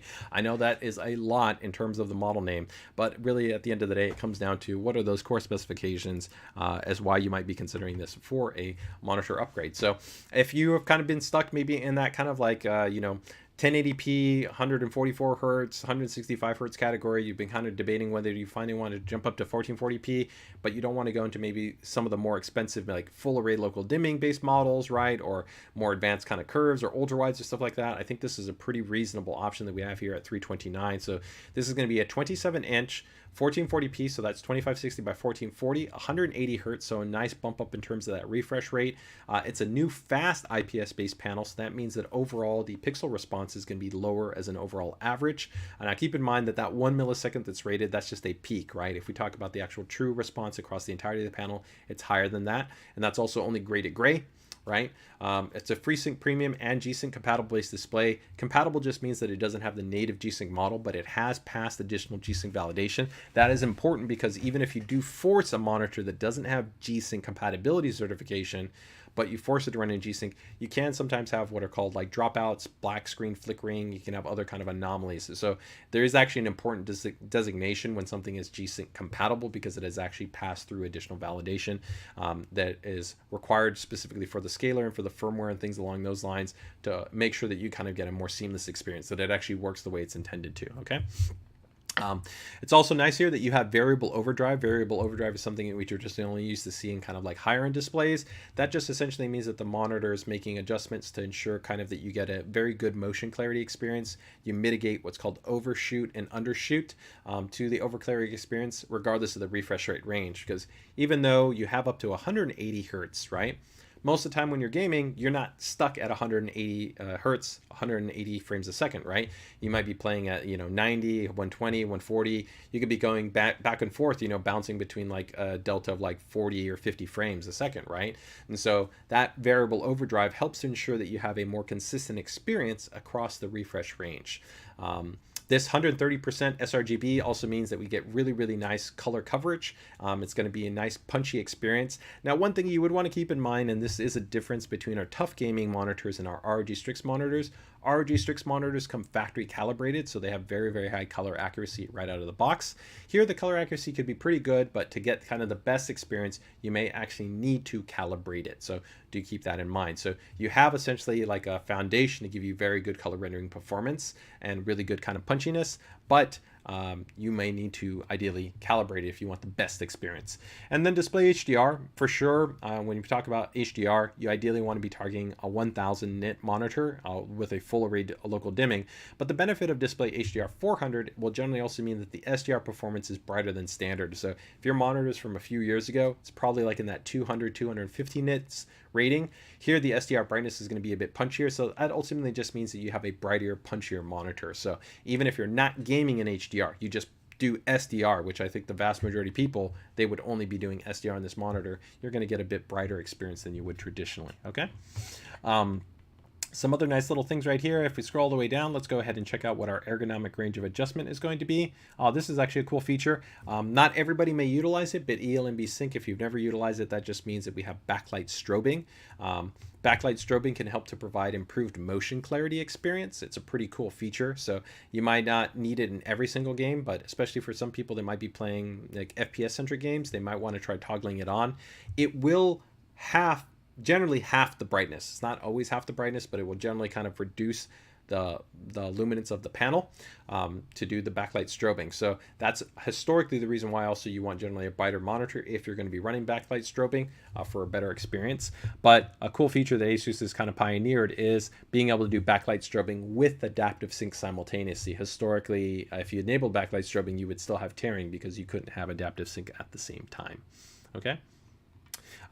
This is also a really cool feature, the display widget center. You guys know that you watch the stream. It's one of my favorite features. It just means that you don't have to physically touch the buttons on the monitor. You can install a piece of software, and as long as you got that USB cable connected, you can easily go ahead and control the actual monitor in Windows. So you can adjust things like your brightness, your contrast. You can have different profiles. You can switch between sRGB to like racing to RTS to FPS, right? And you can make a lot of customizations, but all within the Windows environment. So it's really, really easy in terms of being able to use. And then rounding out connectivity right here, dual HDMI, a USB hub, DisplayPort, and then a 3.5mm jack. And then for adjustments, we're going to have tilt, and we're going to have swivel, and we're going to have height, as well as pivot. So that's overall really the 4 key items of adjustment that you would want. And of course you can do VESA mounting. So I think this is overall really nice choice for $329, 1440p. I think it's a solid choice to consider in terms of upgrading. One thing to also note as well, keep in mind that for all of our monitors on the TUF Gaming lineup, they all offer a 3-year warranty. Some competitors in the same price band might be only offering a 1-year warranty for their LCDs. So I think, again, at kind of being a more aggressive price point, we're still giving you the same warranty coverage between like our highest end ROG Swift monitors, which would also be 3 years. Okay. Let me go ahead and see if we got any quick questions right there on that.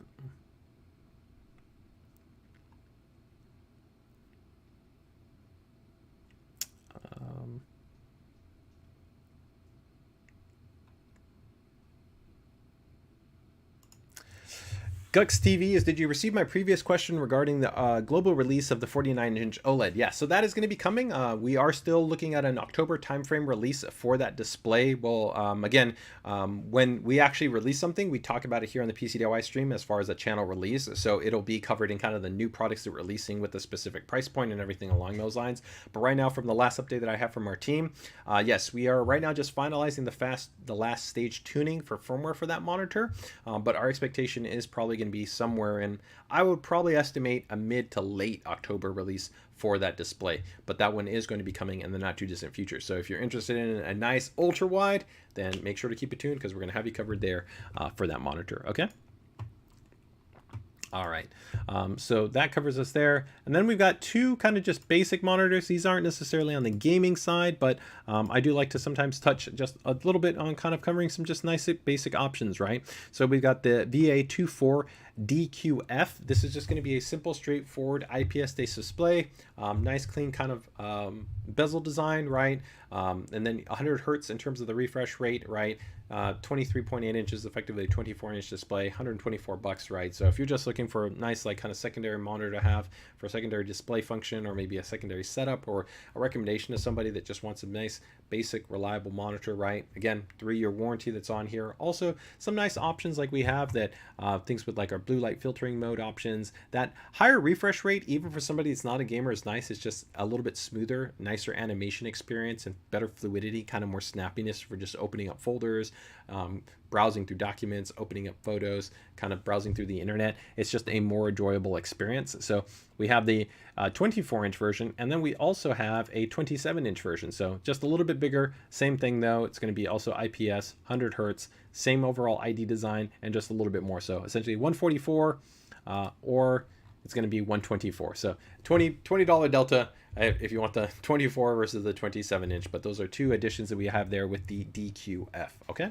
so 3 monitors right there that we have for you with the TUF Gaming, and then the 2 VA series displays. Okay, all right, so that gets us covered there. Now moving over on to another display item is going to be a new one that we've got, which is our ZenBeam L2. This is going to be a follow-up to our original ZenBeam Latte, which is our compact projector. This is a really cool option if you essentially are kind of want something to be able to maybe put into like a small bedroom environment, or maybe you're going over to a friend's house, or maybe you're kind of just going over to, you know, could be a small office, or it could be just kind of a place to, you know, hang out with friends, a little bit of a party. It's kind of a really cool kind of compact scenario where you can be able to have a large immersive display where we have a high quality output, right? Increased brightness, nice actually a quality audio. There's actually an integrated option there for a media streaming box along with the HDMI connectivity, and it has USB-C alt mode, which means that you can go ahead and connect it to things like tablets and phones as well for display output support, and it also supports USB charging. We did also integrate some cool things like this light wall, which actually gives you different types of like ambient projections. I know some people that actually sometimes like to have like white noise when they go to sleep, or maybe they just want to have a little bit of soft kind of ambient kind of display or lighting as they kind of go to sleep. So there's some cool stuff there. Now this is an update to being a full 1080p based display. It does have scaling down functionality, which means that you can import essentially a 4K signal, and it will actually downscale it down to 1080p. So you do have flexibility that whatever you're actually outputting, even if it's a higher resolution, it will downscale it out to 1080, but it's a 1080p based display projector, right? You can see right here, you've got the automatic keystone correction, 960 lumens. If you actually compare this to a lot of these smaller kind of compact projectors, a lot of them are in this like 1 to like 300 luminum range, so they're actually quite a bit dimmer. This actually provides you a nice comfortable brightness, so that even if it's a little bit more in the moderate kind of brighter environment, you can actually still readily see the image. You can see right there in terms of actually scaling out the actual dimensions, you've got a lot of flexibility, 40 up to 120 inches. That integrated battery means that you have full real portability based into this. Chromecast support, so if you've got something like a Zenfone, or maybe an ROG phone, or any Android enabled device, you got quick and convenient ability to be able to stream out your content. So if you're jumping into YouTube and you want to be able to stream something out, then you can do that. You have this Android TV support. This is TBD in terms of an integrated stream box, so you can go ahead and load in different types of applications, so you can have different streaming services. But again, even if you didn't use this and you use something like a streaming stick or something that was to input natively into the HDMI, you can of course have that flexibility. You have all the immediate touch buttons right there, nice integrated handle. Of course, that's talking about kind of the streaming box right there, but we'll move down there a little bit. You can see, of course, your integrated remote as well. And the tripod mount is a nice touch right there. So if you happen to have a tripod mount, or you're just looking for something low cost, you can buy these from a wide number of e-tailers for, you know, 10, 20 bucks, be able to have a portable one, and then you can go ahead and position it. Although keep in mind, it does have a little nice integrated base right there, and a little kickstand to also elevate it as well. So you don't have to have this. This is just depending on kind of your display scenario if you need something else, right? So overall, pretty cool. pretty nice. And if you're looking for other options, again, that range in different price points, keep in mind we still do have the L1, which would be even a lower option. So if I just show you for reference here, we can show you kind of the ZenBeam L1. And we have many other models, but just to kind of show you here, kind of L1 to L2. And dimensionally, the size does differ a little bit. So here you can see this is the Latte L1, and this is the ZenBeam L2. So 699, so 700 versus 400, right? And so like I said, 720p versus 1080p. And this 720p is still very, very usable, especially from a projection standpoint. But if we take a look at the dimensions here, let's go ahead and just look at our dimensions. You can actually see quite a bit how the dimensional kind of contrast between the two. So we can see right here, 90 by 131 by 90 millimeters. And we can see right here, this is 132 by 172 by 132. So you can see it's notably a little bit larger, still pretty compact, but definitely this one is quite a bit more pocket friendly. You can also see 585 grams versus here, this is, you know, almost about 3 times as heavy, right? So there you go. All right.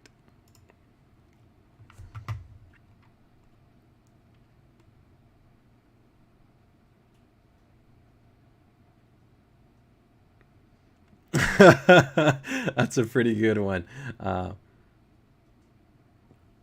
Is there any plans for Asus to do a 59-inch?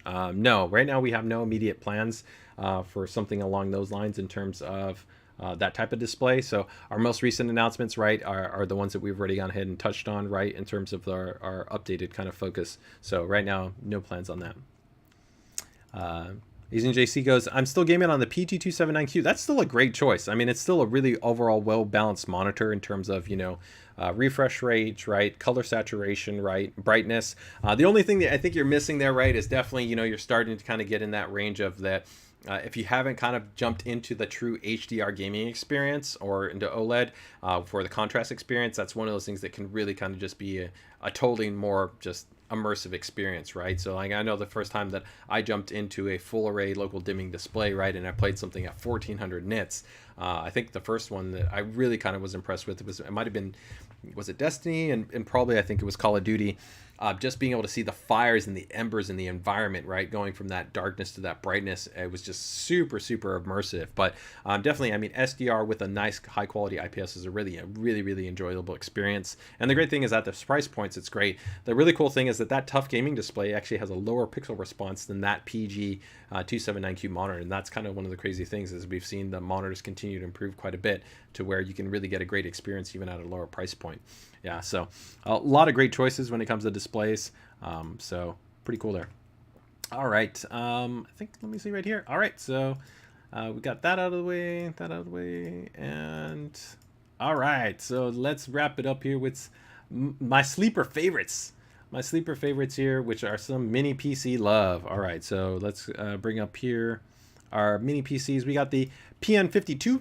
All right, guys, and so PN52, that is going to be our Ryzen with 5000H. So keep in mind the 5000H is essentially going to be like those higher wattage mobile-based variants that are available. So same type of CPUs that we actually use in our laptops. The really cool thing here is you get really capable performance when you talk about these type of units. So you're literally talking about laptop level class, so desktop class performance that you have here, with a large amount of connectivity and flexibility in a unit that is literally, you know, this small, which is pretty crazy. So here you can see things that you have like quad display support, right? You have lots of high-speed based connectivity, including USB-C connectivity, 10 gigabit connectivity on this unit, 2.5 gigabit LAN. You then have Wi-Fi 6E, modern generation Bluetooth connectivity with 5.2.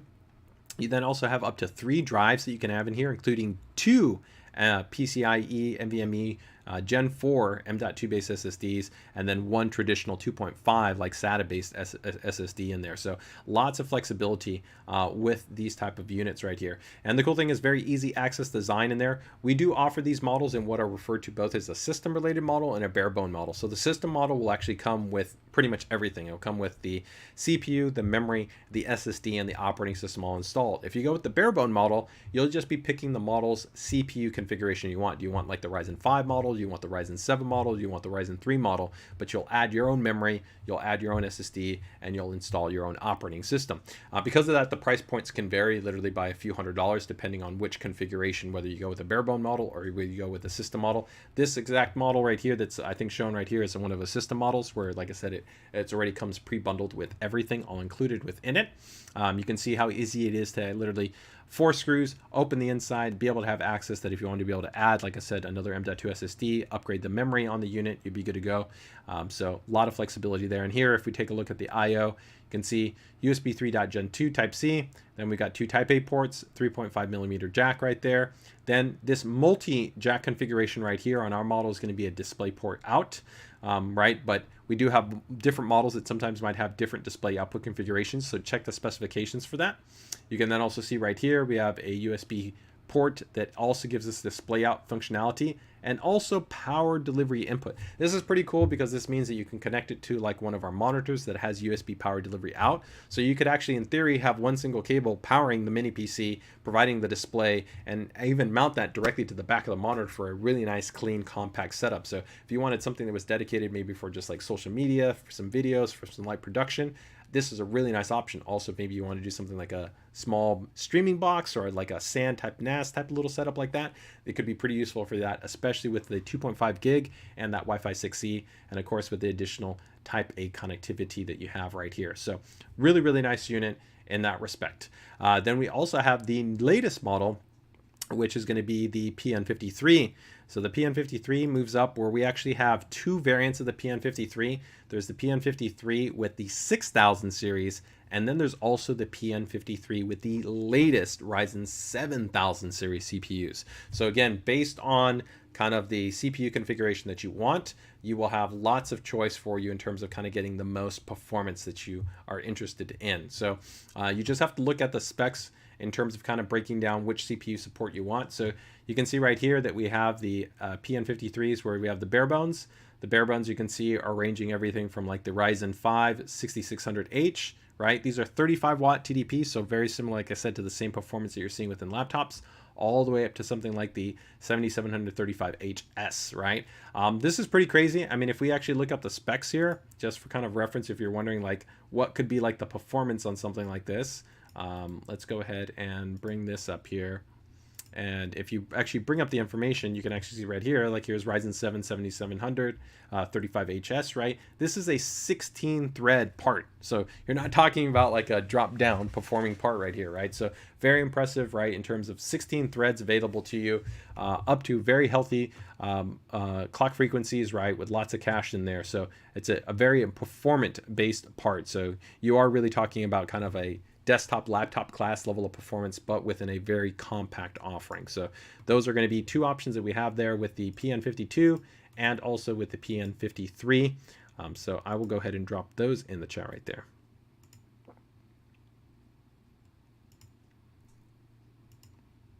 Let me go ahead and just drop those in there, and I think that's getting ready to wrap that one up there. And let me just quickly see if we got any quick questions that kind of came up in there. So give me 1 second here. All right.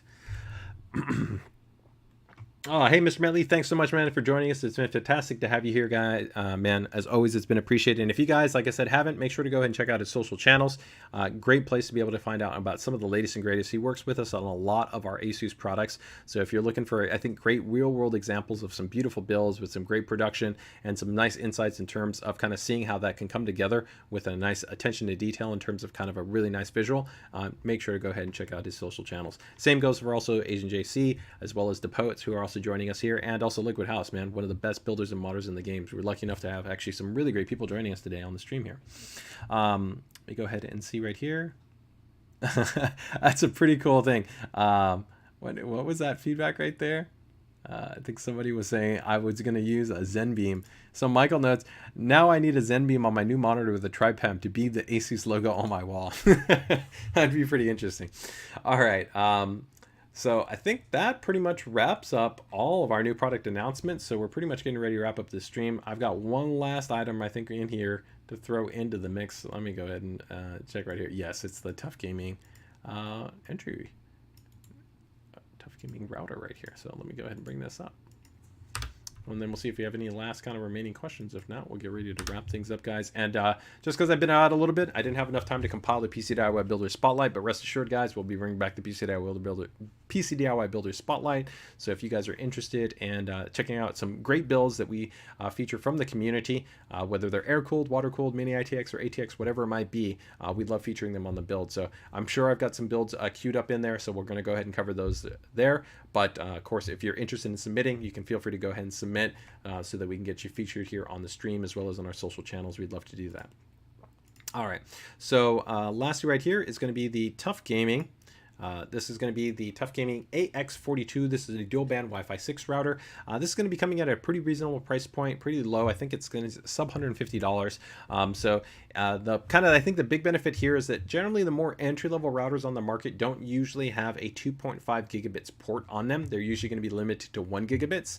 So if you've maybe upgraded a mini PC, a laptop, a motherboard that has 2.5 gigabit LAN, and you're looking to be able to kind of pair that and take advantage of that, that could be a benefit. Also, the 2.5 gigabits, if you enable it for WAN support, can be beneficial because, of course, if you are going to a higher speed ISP service that's above 1 gigabit, you need a multi-gig WAN, or you need at least a gig plus LAN WAN port, right? So essentially, gig, right, would be up to essentially that 1024, that 1000 megabits, right? Or 1 gigabit, right? And then having the 2.5 gig is essentially faster, right? And we're starting to see already large deployment roll out from a lot of the telco providers. So from AT&T, from Comcast, from other companies that are now offering multi-gig based services, 2.5, 5 gig, and even 10 gig based services across a much larger number of cities in terms of the US. Why don't you let me go? What are you guys doing right now in terms of your ISP setup? What is your speed rating? What do you have in terms of your internet speed connection? Is it 100 megabits, 250 megabits, 500 megabits, or are you lucky enough to have maybe some of that fiber or that 1 gigabits love, right? Or maybe you're one of those really lucky users and you got something like a 10 gig connection, right? Definitely a little bit on the rare side, but it's a possibility. Another cool thing that we also do offer here, of course, on all of our ASUS Wi-Fi 6 routers is going to be the flexibility of having what's called extendable router functionality, part of our AI mesh. So that means if you're looking for even more coverage at a later time, you can pair this up with either the same router or any number of about other, like 35 other ASUS routers, and you can actually connect them together to be able to offer even a broader level of coverage. Now, how does that work? There's pretty much two ways to do it. This being a dual band router, one could be that you could use one of the bands. So you have 2.4 and 5 gigahertz. You would generally use the other 5 gigahertz band, and that 5 gigahertz band would talk to the other router.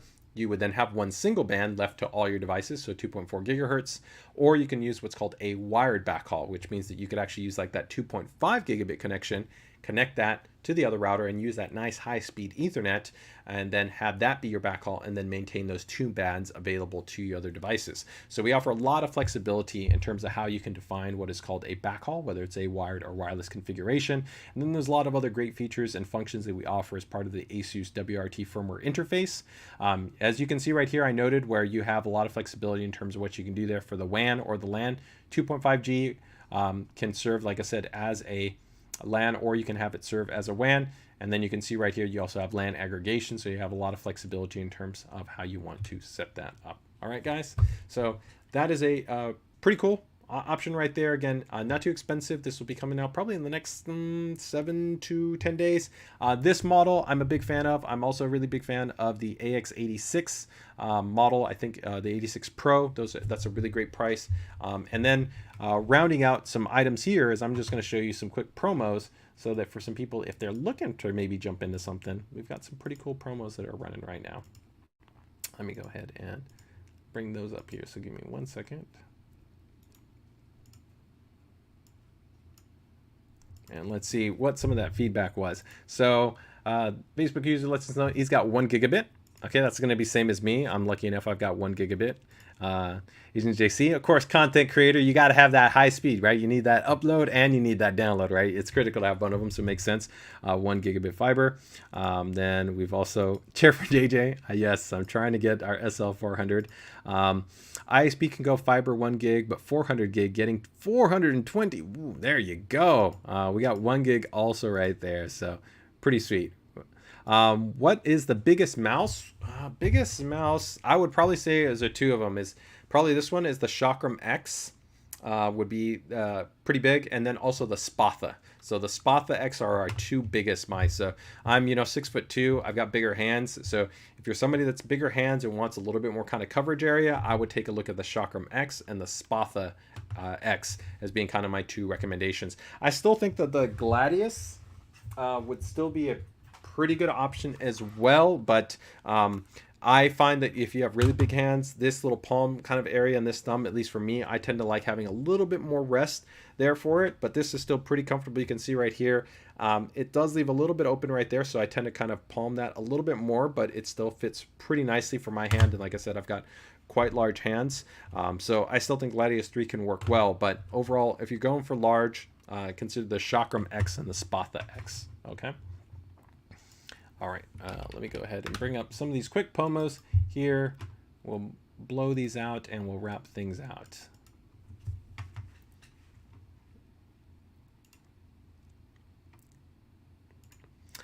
Did you cover the Hyperion in white? Yes, I did cover the Hyperion in white. I can give you the quick recap right there. Are you going to, of course, this is just stream back in the stream and you can go find it, but it is going to be coming in at $499 as far as for the price point, so $500, and we expect to release availability within about the next 10 to 14 days. We'll probably see it first come in available on the ASUS store, probably followed up by Newegg, and then the rest of our channel partners over the next 10 to 30 days, okay? If you have any other questions on the Hyperion, let me know, but it's pretty much the same exact model, except it's all white, and just like our GT502 that we did in white, we really did a lot of attention to detail there, so everything is white internally, so even the grommets are that soft gray, the internal cables are also white. It's truly a white chassis. There's some other companies that sometimes it's like they make the chassis white and then the inside's black, or the cables are also still black. I think we've done a really great job to bring a really nice high quality attention to detail to that chassis. So yes, the Hyperion on white is going to be coming in shortly. Okay, let me bring in some pretty cool promos that we have right here, guys, that I'm just going to kind of run through for you guys in terms of anybody is interested in some of these. I think they're pretty cool. So let's see, first one here. Let's go ahead and run through these. So we've got the TUF Gaming Gold Series power supplies. Pretty much all of them are right now. They are on promotion. So if you're interested in actually picking up our TUF Gaming Series power supplies, these are all ATX 3.0 rated. They're actually really quite well built in terms of their actual design. 10-year warranty on these models. They also feature really nice quality cables. They have what are called our fully etched modular cables. Some of the best cables that I think you can get at any power supply, as opposed to having to go buy an aftermarket set of cables. They're very nice. Here you can see you're saving $30, so instead of 190, right, coming in at 160. And the other models are also on promotion. So we have the 1000 watt on promo, the 850 watt is on promo, and the 750 watt is on promotion. So all three of those models are able to save you. And again, those all do come with a native 12 volt high power connector. So if you're thinking about later jumping up to a power supply, a graphics card that is going to require 12 volt high power, you won't need to use any adapters. It will natively come with that 12 volt high power cable. Okay. So that is one option for you there. In terms of a monitor here, we've got a nice monitor option right here that's going to be on promo. This is the TUF Gaming VG27AQL3A. So this is a 27-inch 1080p base monitor, 280 hertz refresh rate with a fast panel. So if you're looking for something that's definitely in that kind of FPS esports kind of category, this is, I think, a really great option right now. So normally this is $260. It's $50 off. Oh, it looks like it just went into out of stock. We had it literally when I started the stream and it sold out. So that's my apologies there for sure, and one that you can actually pick up. You click on notify though, because maybe we'll be able to have a restock and listing while it's still on promotion. So I'm still going to go ahead and I'll drop it in the chat as a precaution, but yeah, $210 for that guy. Let's go ahead and see if we got other ones that still are going to be there, because I have a couple of other displays in here and our promos too.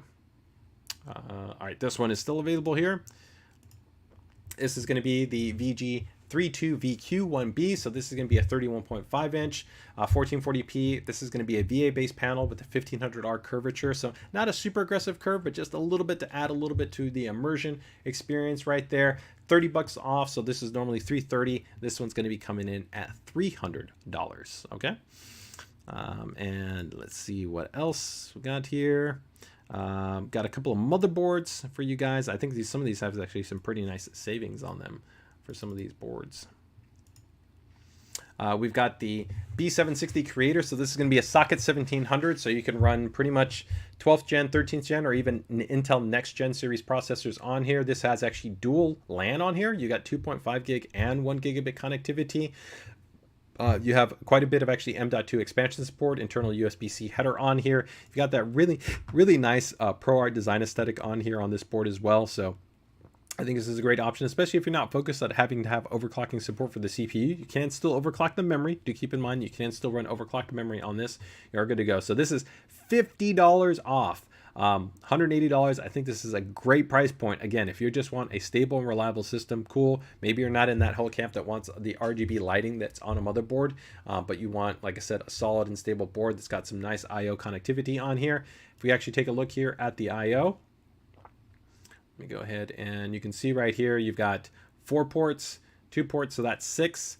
Then you've got 7, and then you've got 9. So a total of 9 rear ports. These are USB 2. These are, of course, USB 3. This is going to be, of course, 10 gigabits. And then these are also going to be USB 3. And then, like I said, the dual LAN connectivity on there. And then you can also see 1 M.2, 2 M.2, and then 3 M.2. And then this one does also have the option for an optional key E slot, which means essentially you can put Wi-Fi on the board. So if you want to be able to have wireless connectivity, $50 off, I think for that board is a great deal. All right. Let me see right here, B650E, I think staying in that creator camp. Another great promo right here. This is going to be the ProArt B650 Creator, $35 off. Great choice right here. Again, very similar, right? So this is going to support, of course, any one of the Ryzen 7000 series CPUs. Again, you also get dual LAN on this model. This will also going to have PCI Gen 5 support on here. And you also have Quick Charge 4.0 support, which is pretty cool. So if you're not aware, this little slot right here is a actually supplemental PCI Express power. So that means you can actually have a higher wattage output for that USB-C. So if you want to be able to like quick charge phones or tablets or even like a laptop or something like that, you can have up to actually 60 watts of power out there. So it gives you a lot of flexibility there. 1 M.2, 2 M.2, then you have your Wi-Fi supplemental there, and then another M.2 right there. So you have 3 in terms of total, along with some nice rear connectivity as well on this model. So $35 off on that guy. And then B650 X670 Creator. I think this one is even a bigger savings. Yeah, this one's $45 off. Here on this one, we're going to have $45 off on this model. And here you're going to step up to really high speed specs. So you're going to go to like dual USB 4 specification. You're going to have 10 gigabit connectivity and 2.5 gig connectivity, Wi-Fi 6E. Tons of course, M.2, right, where you're going to have a 4 M.2. You're going to have the PCIe ejection mechanism, which is a little button right there to eject the M.2 SSD. The Q-latch design for easy M.2 installs. A lot of great functions and features on this board. I'm a big fan of our ProArt series. Again, $45 off. This is a great option, especially if you want to build Ryzen 7000 series, right? So a very solid choice right there for you. Let me quickly just see if we have any quick questions that have popped up right there. Hey, Davina, happy to have you here. I like that. Michael Brown goes, the yummy licorice cables, lovable PSUs, right? How about a Thor Platinum 2 in white to match the Hyperion in white? No, we don't have any plans to make a Thor 2 in white, but I think I've already touched on it, is the ROG Strix Aura in white PSU. So it's this model right here. So this one should be coming out a little bit later out. So you can see we'll have like an 1000 watt. I don't know if we'll have a 1200 watt, but for sure we'll at least have the 1000 watt. And so this one, if you wanted to match it, I don't really think it's that much of an issue because the Thor 2, because of the way the design is, it has like this silver kind of contrast accent, and when you put it behind the panel and you have the RGB lighting, I think it looks fantastic in the white themed build anyway. So I don't think it needs to be perfectly white, but if for some reason you were fixated on needing a white series PSU, then this would be an option that we will have available for you. Okay. Hey Davina, 16 cores, X3D, ProArt goodness. I would agree. That's a great combination right there if you definitely are looking to run that type of config. Let's see right here. And then on the networking side, a couple of little promos for you guys. Again, on the router side, if you guys are interested. Here we've got the RG Rapture GT-AX 11000 Pro. So this is going to definitely be a very performant base unit. $50 off on this model, okay? So this is a quad-core SoC, very, very fast, high performance based SoC. So that's going to give you lots of performance to be able to manage lots and lots of devices on this unit. This is also going to be a tri-band model as opposed to a dual band model. So you have 2.45 gigahertz and then that dedicated 5 gigahertz for higher speed based devices. Again, also you could pair this up with another ASUS router, whether dual band or another tri-band router. The benefit of having a tri-band router is, again, in that wireless backhaul, is if you use a wireless backhaul and it's using one of the bands, you still keep 2 bands exposed for even better sustained wireless performance for your devices, as opposed to only having 1 band. So very, very nice. Okay. And again here, 2 gigahertz quad core processor, 1 gigabyte of DDR4 memory that's on this unit. And this model also has not just a 2.5 gigabit WAN port, but it also has a 10 gigabit WAN and LAN port. So even if you want to step up 10G connectivity, this is a great choice. This is one of my favorite routers in our whole lineup from a price to performance. I'm also a really big fan of the RTX 7800. That's another great model that we have that's a little bit lower price point than this, about like $250. Those are two of my recommendations if you go into the higher end kind of router segment. But this I think is a great choice at $50 off. Okay. And if you want something a little bit less expensive on the router side, we've got literally our pure entry right here, which is going to be the RX 57. This is $30 off. This is $110 for a Wi-Fi 6 based router. The big thing here would be is this router is not going to give you ultra large coverage. It's going to give you, I think, very reasonable coverage. So maybe if you're in a smaller kind of apartment or condominium, I'd probably say like a 2-room kind of environment, something like that, probably up to like maybe about 1,200 square feet or something like that. This would be a solid option. But also, again, you could still pair 2 of these units together if you wanted more coverage over time. So that's one of the really big benefits of ASUS routers, is that extendable functionality that we give you, and then of course all the rich features that we give you in our ASUS WRT firmware, which you can also manage from the ASUS router app, which is on both Android and iOS based devices. Okay, so beyond that, I'll go with one other promo here for a mouse, and then I'll just give you some quick ones there. So this is one of my favorite mice that we have in our lineup, the ROG Strix Impact 3. It's already normally pretty aggressively priced, $50, but $10 off, $40. It's one of my favorite mice. Nice 1200 dpi sensor. It's lightweight, 59 grams. Nice RG paracord cable, near 0-click latency. Push fit socket design, which means you can still swap out the actual switches on there, so you can go with softer, crisper, quieter switches, whatever it might be. Onboard memory on here and RGB lighting, and a nice symmetrical base design. So I think for a lot of people, they like this type of configuration. So I'm a big fan of this mouse, and it's also, like I said, not too expensive. Okay, so wrapping that out there. Just some other quick promos that we have there. If you're interested, guys, we have the ROG Thor 2 on promotion, the ROG Strix B550F on promo, the RYUJIN 2240 is on promo, the LC240 is on promo, the LC2280 is on promo, the LC2360 is on promo, the LC2360 non-ARGB is on promo, the GT301 is also on promo. And then even the dual RTX 3060 is actually, I think, $100 off. It's very reasonably priced. I mean, it's going to start to be pretty close to that price point of something like a Radeon RX 7600. I think both good options right there if you're looking for kind of not a super expensive graphics card to upgrade into, but just some promos there for you guys. All right. Michael goes, yes, Thor 2 promo. I can bring it up here since you asked. I wasn't going to bring it up because I had already brought up a couple. But yes, right here. Thor 2 promo is running right now. So the Thor 1000 watt, the P2, $50 off, man. That's $50 off.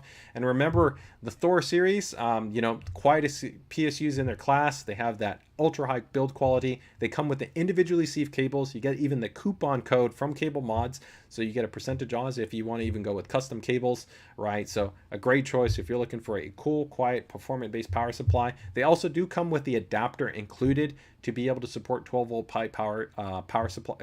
Graphics cards. So while they're not native ATX 3.0, you have full compatibility. You can run any 4080 or 4090 based graphics card or any card that has that. So you're good to go. Okay. All right. Is there an OLED wattage display on the new white? No, that's kind of like one of the differences between the Aura Strix Strix series and the Thor. So we only have the OLED display on the Thor models. For the ROG Strix Aura Gold series, they have a really nice kind of new revised design, like this honeycomb design pattern, some iconography and some labeling on there. And then of course they have RGB lighting, but there's no wattage display. If you want the wattage display specifically, that's one of the value points of buying into the Thor series, where you have the wattage display. Okay. All right, guys, that pretty much wraps us up for our ASUS PCDIY hardware stream for this week. Thank you guys for joining me. And again, sorry that we had a little bit of a break there, had a few things that we had to go ahead and take care of, but we'll be coming back, and we've got lots of exciting things. I've actually seen our upcoming roadmap of what we have for the remainder of this year, so in Q4, and if you can believe it, we're not done. We've got actually product releases almost in every single product line for the most part. Some of them are right now just releasing right with graphics cards, where we're just releasing the Evangelion and the Matrix. But we've got new things like we have the TUF Gaming Capture Card series that's going to be coming out, the new HDMI 2.1 model. We've got some new stuff on the peripheral side that's going to be coming out. We've got additional monitors going to be coming out, additional motherboards that are going to be coming out. So like always, if you want to find out about the latest and greatest from ASUS, make sure to go ahead and keep it tuned to our social channels, the weekly PCDIY stream, and of course our PCDIY group. And of course, make sure to go ahead and check out all the great media that we're working with on features, overviews, and insights into the latest and greatest from ASUS. So with that, guys, take care, take it easy, have a great Friday night, stay safe, stay healthy, and enjoy your guys' weekends. I'll see you guys in the group. Take care, take it easy.